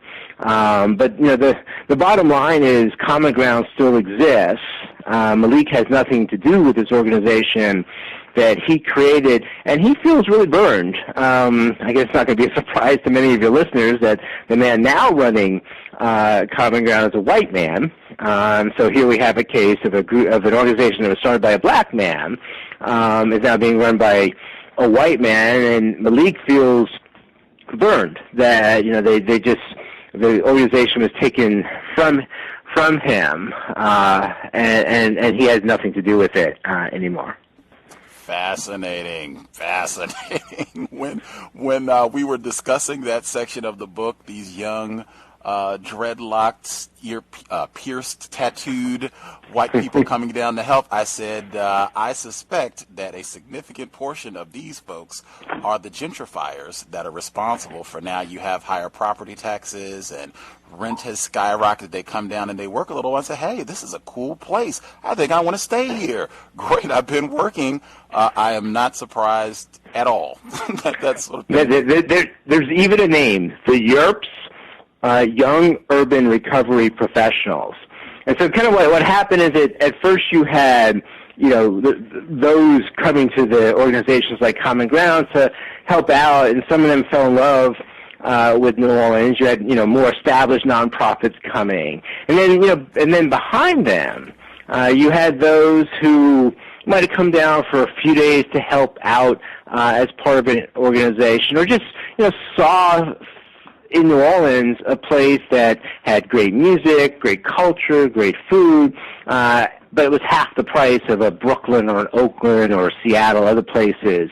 They're going to draw all these 20-somethings with their college degrees. And so you do have, tens of thousands of newcomers, largely white, gentrifiers, moving into neighborhoods where, at the time of Katrina, you could get a house for $100,000, $120,000, and now $300,000 houses. And the shame is that those who might have had a dream of moving back to the neighborhood they've been flooded out of, it's now too late. I'm thinking of Bywater in particular. It's the neighborhood that juts against the lower 9th Ward. And, where you had homes for $100,000 now going for $250,000. How are people ever going to buy back into that? Well, they don't. So this community that was 2/3 black before Katrina is now 2/3 white and moving ever in the whiter direction. So, they help with the recovery. Many of them left, but some stayed, and they ended up being part of the vanguard that's leading a rather ticklish issue. That's not even a good word for it. A rather controversial issue in New Orleans, where you have gentrifiers moving in quotes, improving the neighborhood, but making it out of bounds for those who had historically lived there. Not out of bounds, out of reach economically for those who had historically lived there. It's Ben Castleman in his article at 538. He was saying this is across the board, black people facing this problem, not just poor black people in New Orleans, that this is an across the spectrum problem that black people are facing there. I wanted to get into two more quick questions. Is that okay? Right, but I do. Ben Castleman, he had one data point in that article for 538 that I think is so important. At the time, in the year 2000, 5 years before Katrina, I'm not going to remember the exact numbers, but the black median income in New Orleans, family income, was $30,000. White median income was, I think, $48,000. So there was a disparity, but that's what the numbers were. 2012, 2013, white median family income was at $60,000. It went up about 25%. Black median income was at $25,000. It went down $5,000. So the wide gap that you had before Katrina, 48,000 to around 30,000, was much, much wider post Katrina. And that's the shame here, that we're talking about the number one issue, I think, or one of the top issues in our country, inequality, and it got worse in New Orleans, much worse after Katrina. I thought Ben's article underscoring that data point was essential. I agree. One of the other components I thought was really great. I do have to give credit. You have done a lot of I would say outstanding work pointing out the different ways that racism played out on the storm. You wrote a piece for the Rolling Stone. This isn't in the book.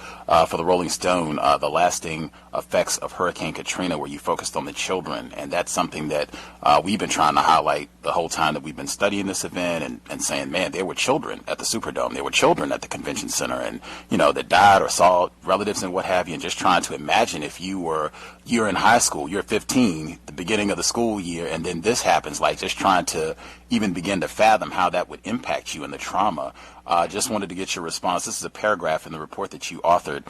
You said, according to David Abramson, a public health researcher at NYU who has overseen a 10-year study on children and families displaced by Katrina, the storm had a disproportionate impact on kids like Kenyon Dunbar, the socially and economically vulnerable who had been on an upward trajectory. For them, the moves, the uncertainty, the lack of resources, the loss of community has been devastating, Abramson says. They were heading up in the right direction, but after Katrina, it was like they had fallen down the rungs of the ladder. A 2010 study he co-wrote for Columbia University's National Center for Disaster Preparedness found more than 1 in 3 kids displaced by Katrina suffered a serious emotional disturbance, ailments serious enough to impede a child's academic progress or stunt overall development. Hugely important. Can you discuss this aspect? Right. I mean, this is the worst tragedy of Katrina. All those kids who are 6, 8, 10, 12 years old, and they're trapped in New Orleans. They see that the federal government, George Bush, does not care about them. And I tell that story for Rolling Stone around this one young man, Kenyon Dunbar. Was a smart kid, doing well, really had an artistic ability. His mom, to help him out, had him living with his grandmother because there were better schools in New Orleans East where his grandmother lived. And he was going in the right direction. Then Katrina hit. And we're coming full circle on this show. You started by playing those clips of students and how they were treated when they were somewhere else, and they just said, oh, if only we could get back to New Orleans. We want to go back to New Orleans. I'm telling you, things weren't much better in New Orleans. The city decided after Katrina we're going to use this opportunity to remake the public schools. They fired every last teacher and decided to come up with an all-charter system. And it was just chaos. There were no more neighborhood schools. There were no teachers with any experience. A third of the teachers were white teachers from Teach for America, didn't really know from New Orleans. And it was just chaotic. Schools would open, schools would close a year later. The teachers couldn't teach. They were learning on the job. The kids were all traumatized. The kids had gone through this thing where, they were trapped, scared, walking through water, stuck for days at a time. And Kenyon was stuck without food or water. Ends up at the convention center, a very frightening place for, I think he would have been 12 years old, if I remember right, at the time of Katrina. And these kids have to go through these very adult-like things, and then they're expected to learn. The New Orleans public school system was just chaos for at least the next 7 or 8 years. I think it's finally settled down. Things finally seem to be moving in the right direction. There's a lot of controversy, needless to say, about a system that's over 90% charter, and all those teachers were fired. But with that said, there was a generation of kids that went through those schools that weren't serviced well. There was no kind of education going on. They were traumatized. The system was traumatized. The teachers were inexperienced.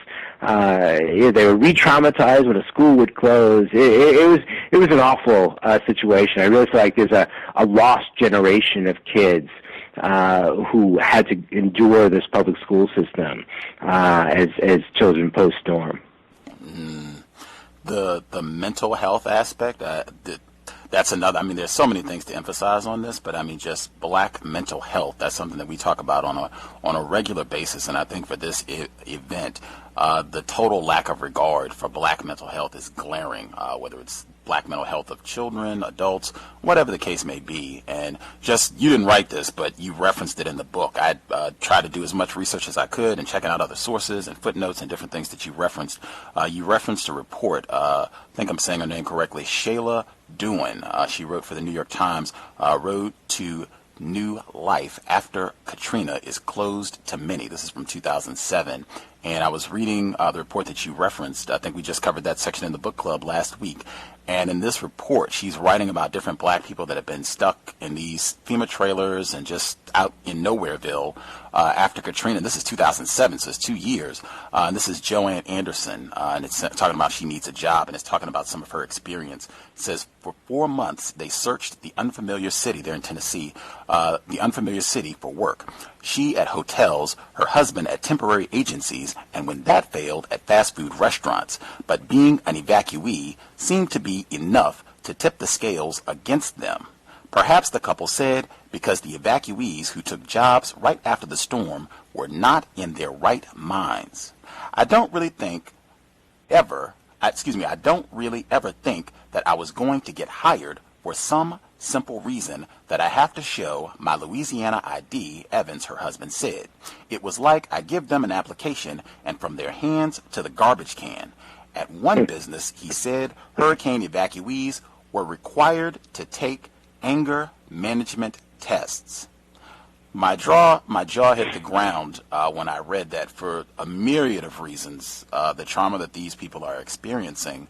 But when I read that, and I said, I'm not surprised at all that these people would not be in their right mind given what they've experienced, but I don't see anywhere near. You describe in the book some of the people that were kind of contrasting, where I know Douglas Brinkley does, other events of trauma which impacted white people. I think Douglas Brinkley, in his book, he was talking about people that saw fires in California and the trauma that white people were going through, and they had all this aid. It was wonderful. They weren't being harassed and abused. And then they came to New Orleans and it was the exact opposite. Just if you can address the mental health aspect of this, and I mean, going from this horrific event to you can't get a job and now you're required to take an anger management test? Right, so I understand the lack of mental health within the borders of New Orleans. I mean, 2 years after Katrina, you had 90% less mental health beds in a city that was desperate for mental health help. You had Governor Bobby Jindal come in and cut mental health. So as the city was finally being repopulated, it took 2 or 3 years before there was, a critical mass of more than half the people back. But there's still this crying need for mental health. They were defunding mental health. So no, a huge problem. Charity Hospital, the public hospital there, they had a lot of mental health beds. Hospital never reopened, so those beds were gone. It was interesting. That the former head of public health for the city, a well-known doctor in town, said, everyone is focusing on the toxins in the water. What kind of toxins are going to be left behind once the city dewaters, once the floodwaters recede. That ended up not being a big problem. He understood that the real problem is mental health. The suicide rate in New Orleans tripled after Katrina. This was a traumatized city with very little help. I mean, part of it was just logistics. Half the hospitals still hadn't opened within a couple of years of Katrina. A lot of the mental health professionals hadn't moved back, so it just made a bad situation worse. In a way, that's what my book is about. When 80% of a city is destroyed, you basically have to rebuild everything, entire communities, infrastructure, public transportation, the hospital system, the medical system, and there was these gaping holes for years, and mental health is particularly tragic because that was one that never recovered. New Orleans never got back to the state, its mental health system never got back to the state that it was prior to Katrina. Even with that brand new sparkling facility that just opened up in August? I don't know if it's going to help your mental health. They closed down streets and made traffic much worse. It's going to hurt people's mental health. But Man, a lot of great information in the text. I hope folks read, study it. It's great info. I did want to ask before I let you go, I know at least one independent black school in Louisiana. And as we've been talking about this event and studying your book, we've had people that are in Louisiana who've said that, they've learned so much studying your book and hearing about this on the program, and that they're around a lot of black people in New Orleans and the Louisiana area, and they are not informed about this at all. Like they don't have this information. Part of that public school system, mental health, I'm sure, is a component of it. I know an independent academy, is it possible that you could do a presentation to kind of present some of the information that you have in your book and that you've reported on to a group, a classroom of black students? Oh, I'd love that. In fact, I mean, if they're listening, I'm in town in January. I'm going to be in town in New Orleans in January. I'll be in town again in March. I'd love to figure out one of those two visits. I could do something like that.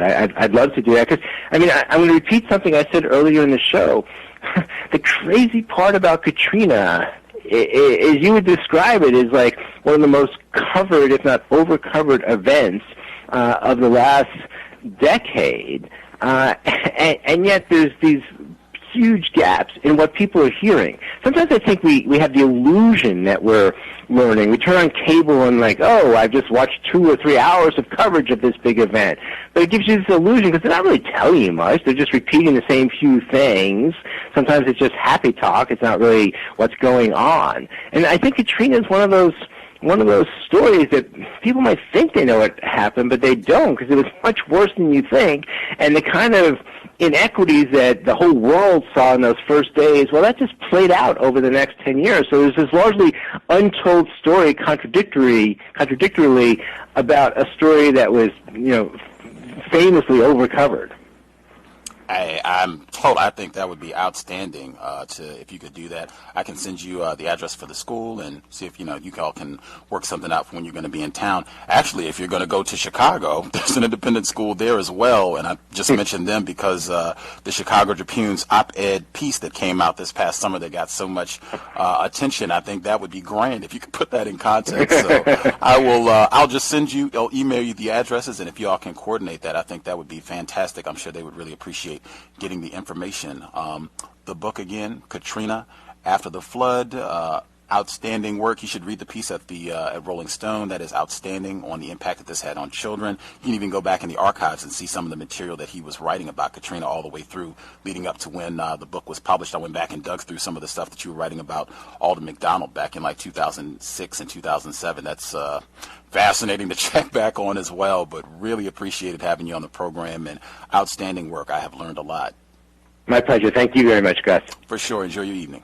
Take care. Mm-hmm. Context of White Supremacy, Mr. Gary Rivlin. Hope folks got constructive information, and as I said, pay attention. It has the book has a lot of great details. We'll take a quick commercial break. Any of the folks that dialed in, if y'all have any comments you want to get in before we wrap things up, feel free to share. We will be right back after the commercial. And we'll be here tomorrow as well. Make sure I get that in. Same program time. Dr. Tommy Curry will be back with us. We'll be talking. He has a new book out. Looking forward to hearing his thoughts on that. And then to get his commentary on. It's been so much happening with the news, the Daniel Holtzclaw trial, and all the other good stuff. So that'll be tomorrow, same program time. But we'll give more information right after the commercial break. Context of White Supremacy.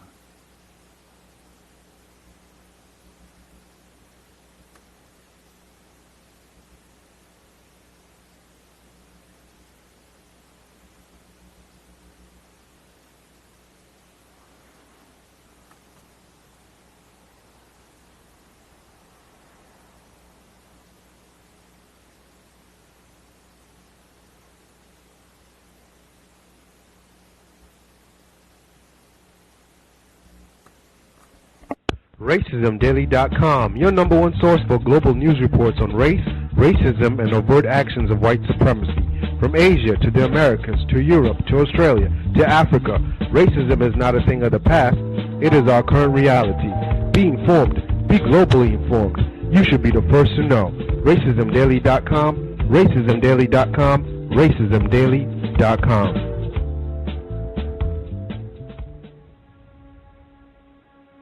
Is racism hurting you? On issues of race, are you unable to speak, think, and act with clarity and confidence?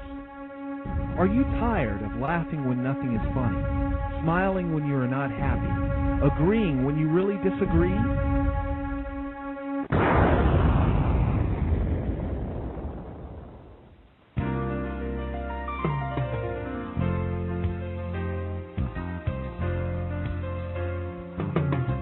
At counterracism.com, you can learn specific strategies and techniques to counter the behaviors of the people who practice racism in all areas of activity, using words correctly, following counter-racist logic, even counter-racist science projects designed to reveal what racism is, how it works, and how to counter it. The open-source code writing format allows you to pick and choose from a variety of counter-racist suggestions so you can produce the code that works for you. Stop by counterracism.com today and help replace racism with justice. That's counter-racism.com. Do you need a one-stop shop for all of your multimedia needs? Triumphant Multimedia is a skilled team of professionals with a passion for great marketing and chic design. Our specialties include consulting, brand development, copywriting, and creative graphic design that's second to none. We also offer photography, photo retouching, videography, and video editing. At Triumphant Multimedia, our goal is to provide highly effective creative solutions built to suit any individual need or budget. Give us a call at 678-732-8067 or check us out online at trimultimedia.com.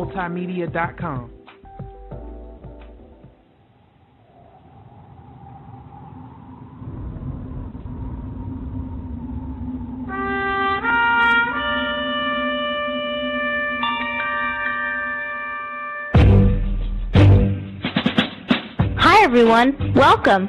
This is Justice with the C.O.W.S radio program. If you want to learn about, understand, and counter racism, white supremacy, be sure not to miss a C.O.W.S episode. We keep them jammed, packed with constructive information to sharpen your use of words to help eliminate the system of racism, white supremacy, ASAP. Also, to be able to invest in my counter-racist efforts, co-hosting the C.O.W.S radio program, please visit my blog, justdojustice.blogspot.com.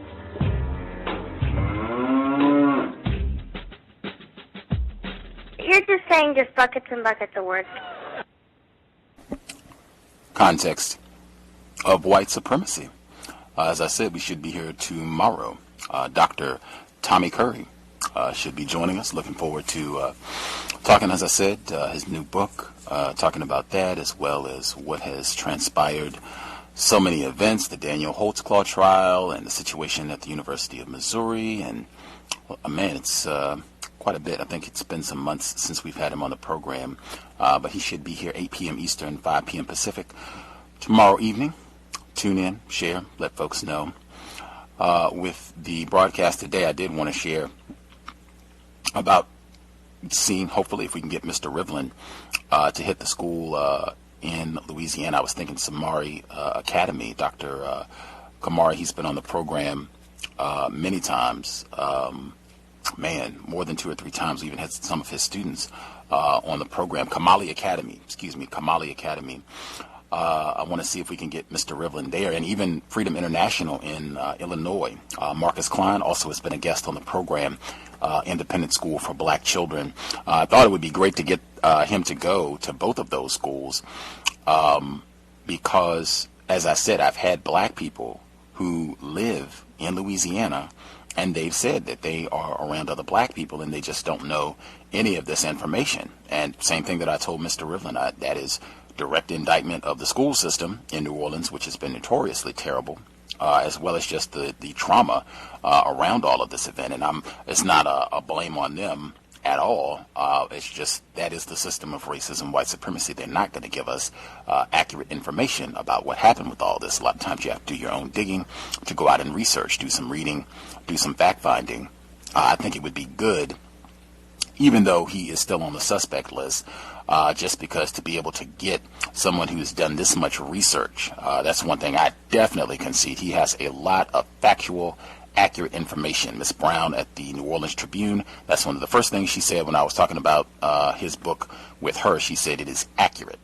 He has correct information, and I would say plenty of it, and that's what we need. And I would say especially if you are a black child, black person, period, but especially if you are a black child in Louisiana, you should be like a scholar on what happened with Hurricane Katrina. Like, you should know a lot of information in case anybody ever opens their mouth to say anything about black people or racism in the state of Louisiana, that you can boom, boom, boom, boom, boom, boom, run them down quickly. You know, the questions to ask, the details, all of that.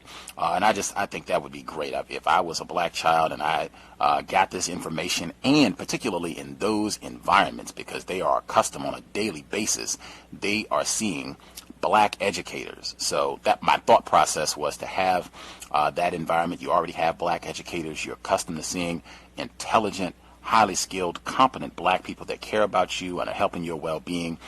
They can ask questions and the whole nine. They can prepare them and the whole nine. I just think it would be I think it would be constructive. If you conclude logically that that would not be constructive, he's a suspected racist, and that you don't want to have him present or present to black children. I can see the logic there. I thought about that too, but I thought really the same principle that I use here on the program, that you acknowledge that and you just ask questions. It's an opportunity to get a chance to learn from someone who has a lot of information on this subject matter, and I think it would be constructive. But if you don't think so, you can definitely chime in if you have a thought around that.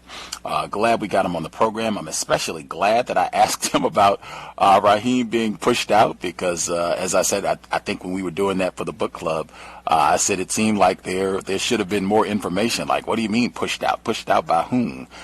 Glad we got that information. Miss Brown, as she might be listening with the New Orleans Tribune, thanks for the great information. Folks should go check out the New Orleans Tribune. They're celebrating their 30-year anniversary of publishing outstanding content focused on informing and celebrating, recognizing black people, constructive things black people are doing, and just information that black people who reside in the New Orleans area need to be aware of. Outstanding source of black journalism. I'll check in with Mr. Demifore and then see if anybody else had commentary. Mr. Demifore, did you have any commentary you wanted to get in? Yes, can I be heard? Yes, sir.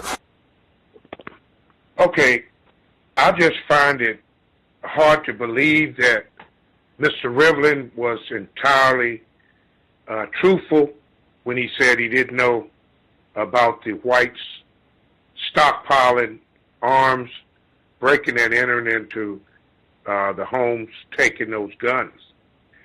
And I've seen a pattern where white people are reluctant to condemn or to, give you information on other whites misbehaving. I thought his book is well written, well researched, and, all that. But one other question I wanted to ask him was about those temporary jails that was constructed by FEMA, and that how they were arresting people doing the,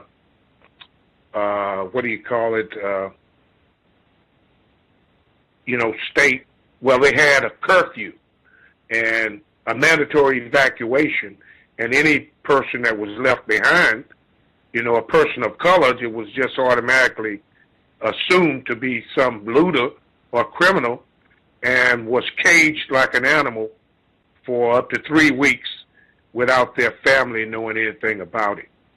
But we didn't have that much time with him.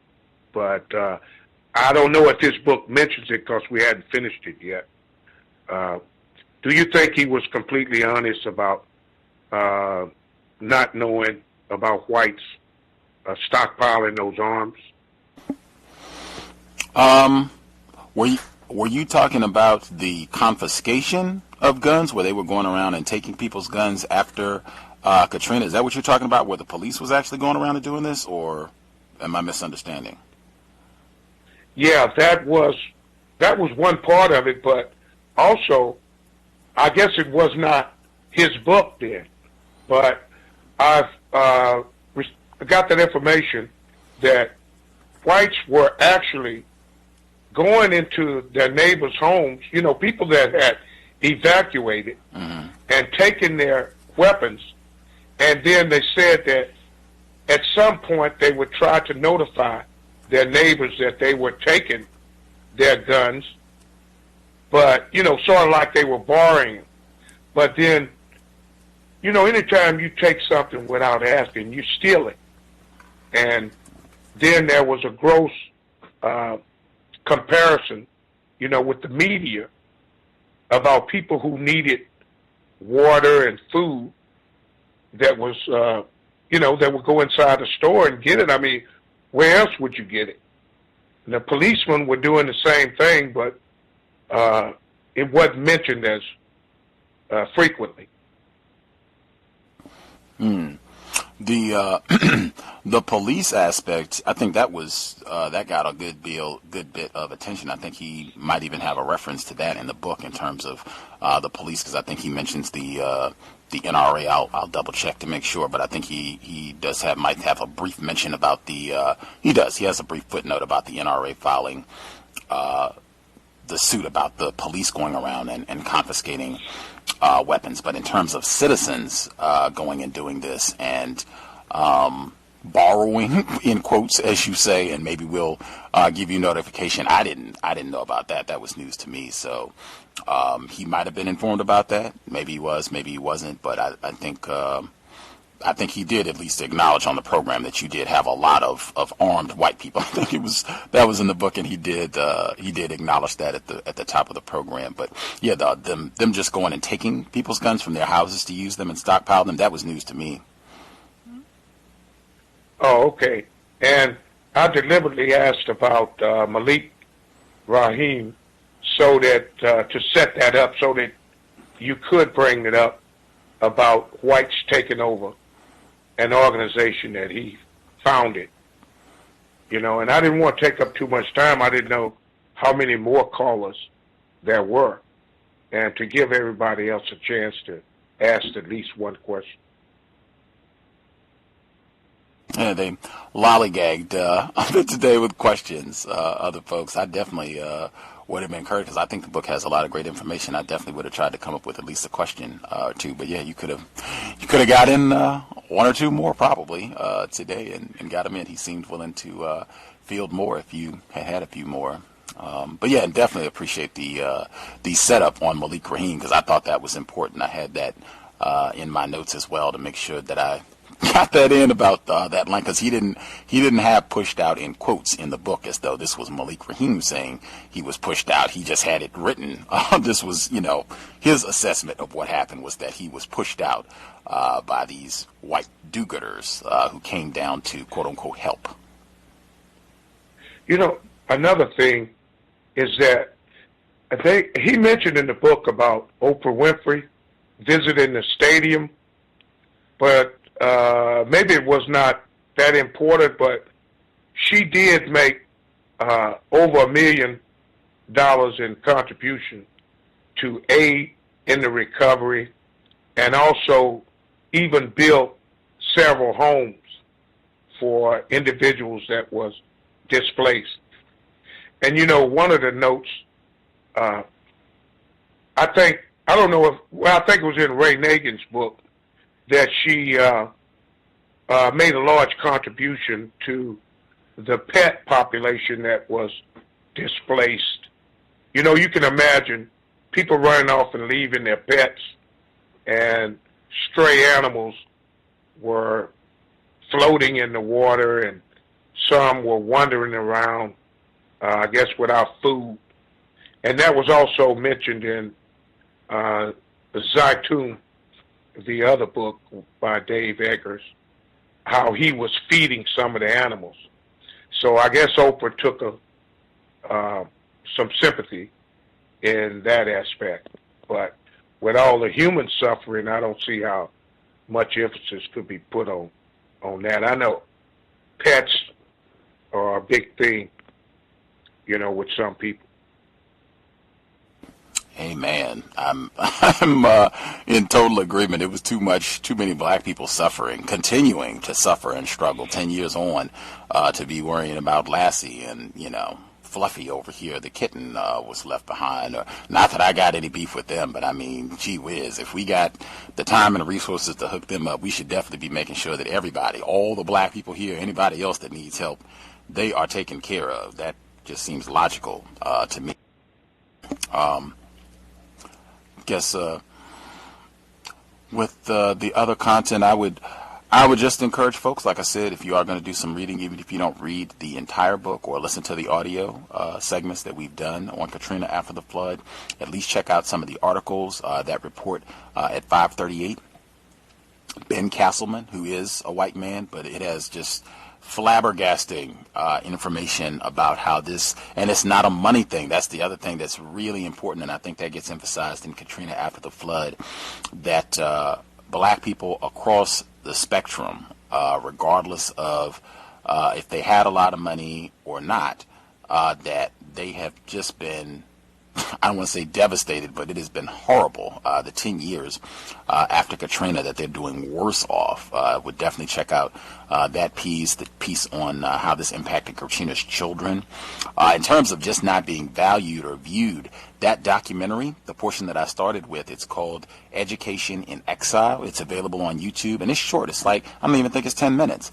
But it didn't even have 200 views, and it had been on YouTube for like 2 years. I'd never even heard of it, that it existed, but Mr. Rivlin referenced it. We just haven't got that far for the people that are in the book club, but he references in the book. That's how I found out about it. But it's just incredible, and I think that's something that has not got very much attention at all. And in fact, there's a book, if you want to do some extra reading, called Children of Katrina. That's what it's all focused on, and it has more of that information that Mr. Rivlin wrote about in Rolling Stone. But that's Children of Katrina, if you want to check that out as well. Even with the, bits of racism, white supremacy, I think Mr. Jimmy Reiss noted some of his concerns, and definitely for me, and this is the importance of sometimes seeing things more than once. I saw his talk where he presented down at Maple Street in New Orleans. I saw that, as I said, before I read the book, and I've read the whole book now. And going back and seeing that again and just seeing him compare her, that's why I said you always got to be really careful about those metaphors, where he basically equated Connie Udo and Mac McClendon, and we haven't got to how everything ends for him, but I mean, it's horrendous. And that's the sort of thing where being accurate, being consistent when we present about racism, white supremacy, that's where, for the folks who have concerns about him going to talk to black children, I totally understand. But like I said, you got Samori Kamara there, and you got confident, intelligent black people.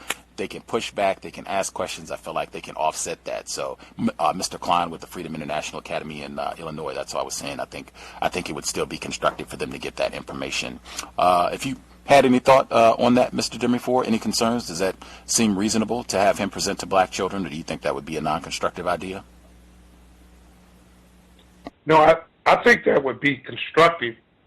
This information needs to be disseminated, and I think that the younger children are not getting accurate information. I know that I've asked some 9 and 10-year-olds to tell me what they think about Dr. Martin Luther King, and most of them can give you the fact that he was involved in civil rights, but it's mostly he had a dream. So they distort history as they go along. I guess that's part of domination. You get to record how history is recorded, and it's very important that accurate information is gotten out to the younger generations. I think it'll be very constructive, if nothing else, to motivate them to do their own research into those areas, because they're grown-ups, adults that I've talked to, that I tell them, I say, yeah, there's a lot less black people in New Orleans now. And then they go, it's still blacks in New Orleans.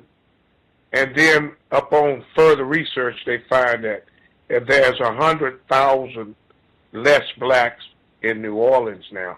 And it's pretty astonishing to them. Yep, I've heard that consistently the whole time that we've been talking about this. Black people saying that they weren't informed, that they didn't know about this. Even, as I said, people that are residents in Louisiana, that they didn't know about this, and the black people that they're around didn't know about this.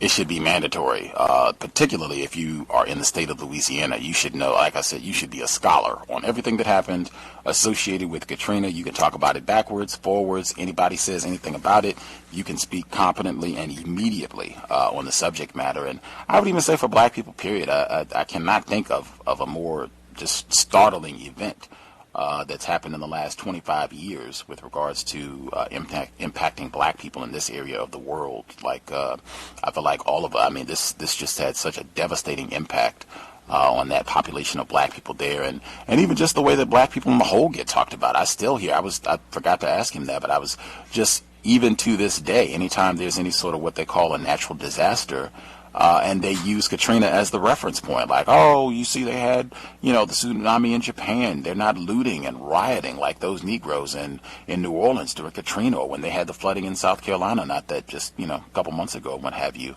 Anytime that there's any sort of event like that, it's always, they got to bring up Katrina as the example of misbehaving Negroes.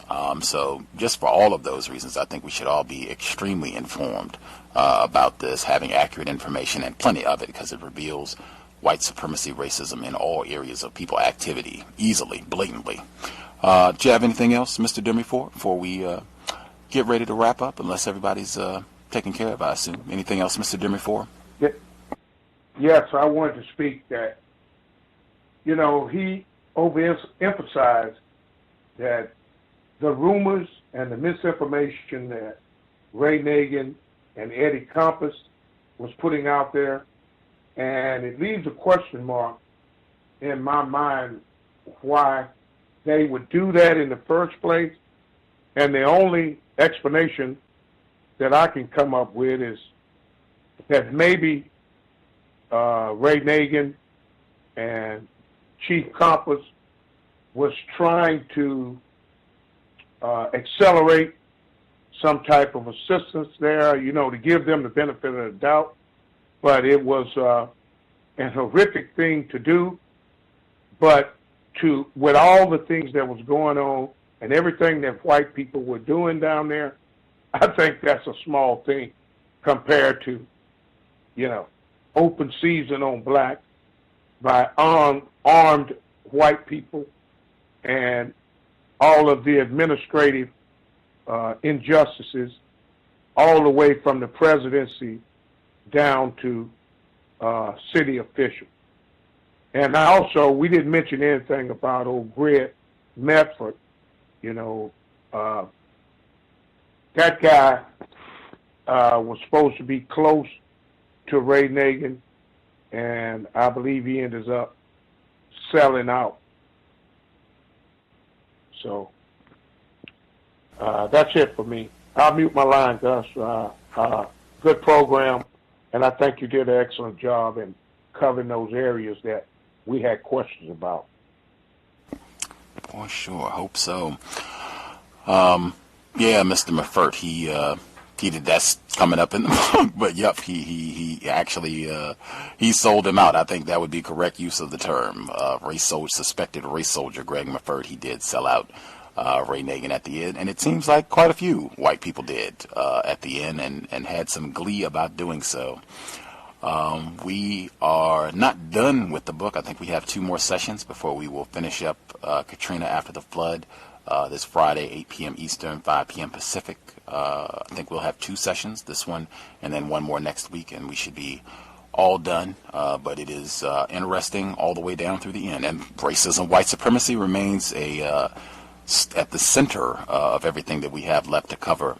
I emailed my wish list to Miss Anitra Brown at the New Orleans Tribune about people that I would like to speak with. Miss Hicks at the Dr. King Charter School was on the list. Beverly McKenna, who's the publisher for the New Orleans Tribune, where they had the checklist of things that white people were checking off on their list that they wanted to get done. Getting rid of the black district attorney, getting rid of the black mayor, getting rid of black control schools, getting rid of public housing, and just going down all the stuff that eventually happened that was very harmful for black people. Who else? Malik Rahim was on the list. Alden McDonald, Jimmy Reiss, the infamous white man. Who else was on? I said Eddie Jordan. Somebody else. I think I might have had 1 or 2 other people on the list that I wanted to. Oliver Thomas? I did not get Oliver Thomas. I will get an update. Oliver Thomas. If folks, if you're listening to the archive, if you have anybody else, if you've been following along in the book, any other characters that are New Orleans residents, Miss Brown said to let her know that she knows quite a few of these people, so she might be able to help us in getting them on the program, including Mr. McDonald. So We'll see. Hopefully, I have my fingers crossed if we can get at least half of them. I would be a happy camper. Would love to talk to Eddie Jordan and Jimmy Reiss, but if we can at least get half of them, including Malik Rahim, I would be extremely pleased to feel like we were able to cover all our bases with Katrina coverage. And if she's listening, thanks for the question. She was helpful today when I let her know Mr. Rivlin was going to be stopping by and hanging out on the program. That's it. If you have any questions, anything sticks out, problems, concerns, gripes, feel free, drop an email untiljustice@gmail.com. We should be back tomorrow. Dr. Tommy Curry, looking forward to having him on the program. Hopefully it will be worthy of your time and energy. Invest if you think the program is constructive. Racism-notes.blogspot.com. Racism-notes.blogspot.com. Listener supported, counter racist radio. PayPal is in the top right corner. If you're not in the PayPal, drop us an email. We can get you a physical mailing address. With that, hope you all learned some good information, lots of it. Definitely would recommend checking out the book. The same advisory that I typically give out about purchasing books written by white people would definitely still be in effect. This book was a bestseller, so you should have no problem being able to go to the library and borrowing a copy for a few weeks. It's not super long. I think it's maybe 400 pages or what have you, so it's not super long. You should be able to rent it for a month or so and read it, take good notes, and you should be good to go. But yeah, same advisory in effect. We should not be compensating white people for giving us information on racism, white supremacy.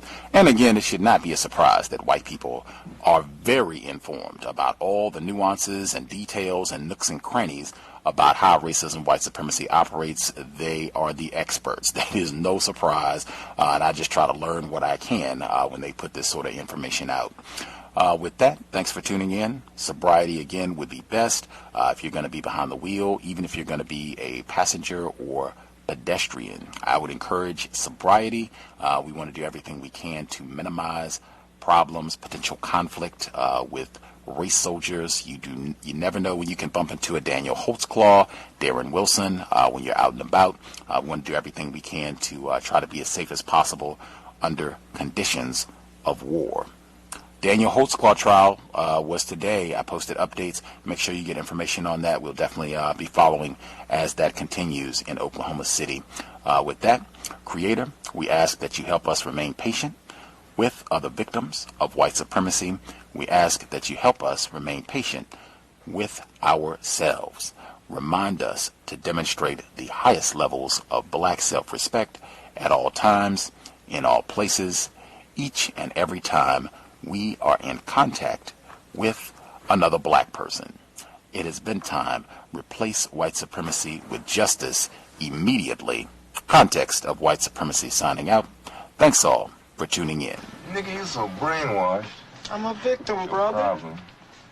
You're a victim. I'm a victim of 400 years of conditioning. Shut up. The man has programmed my condition. Even my conditioning has been conditioned.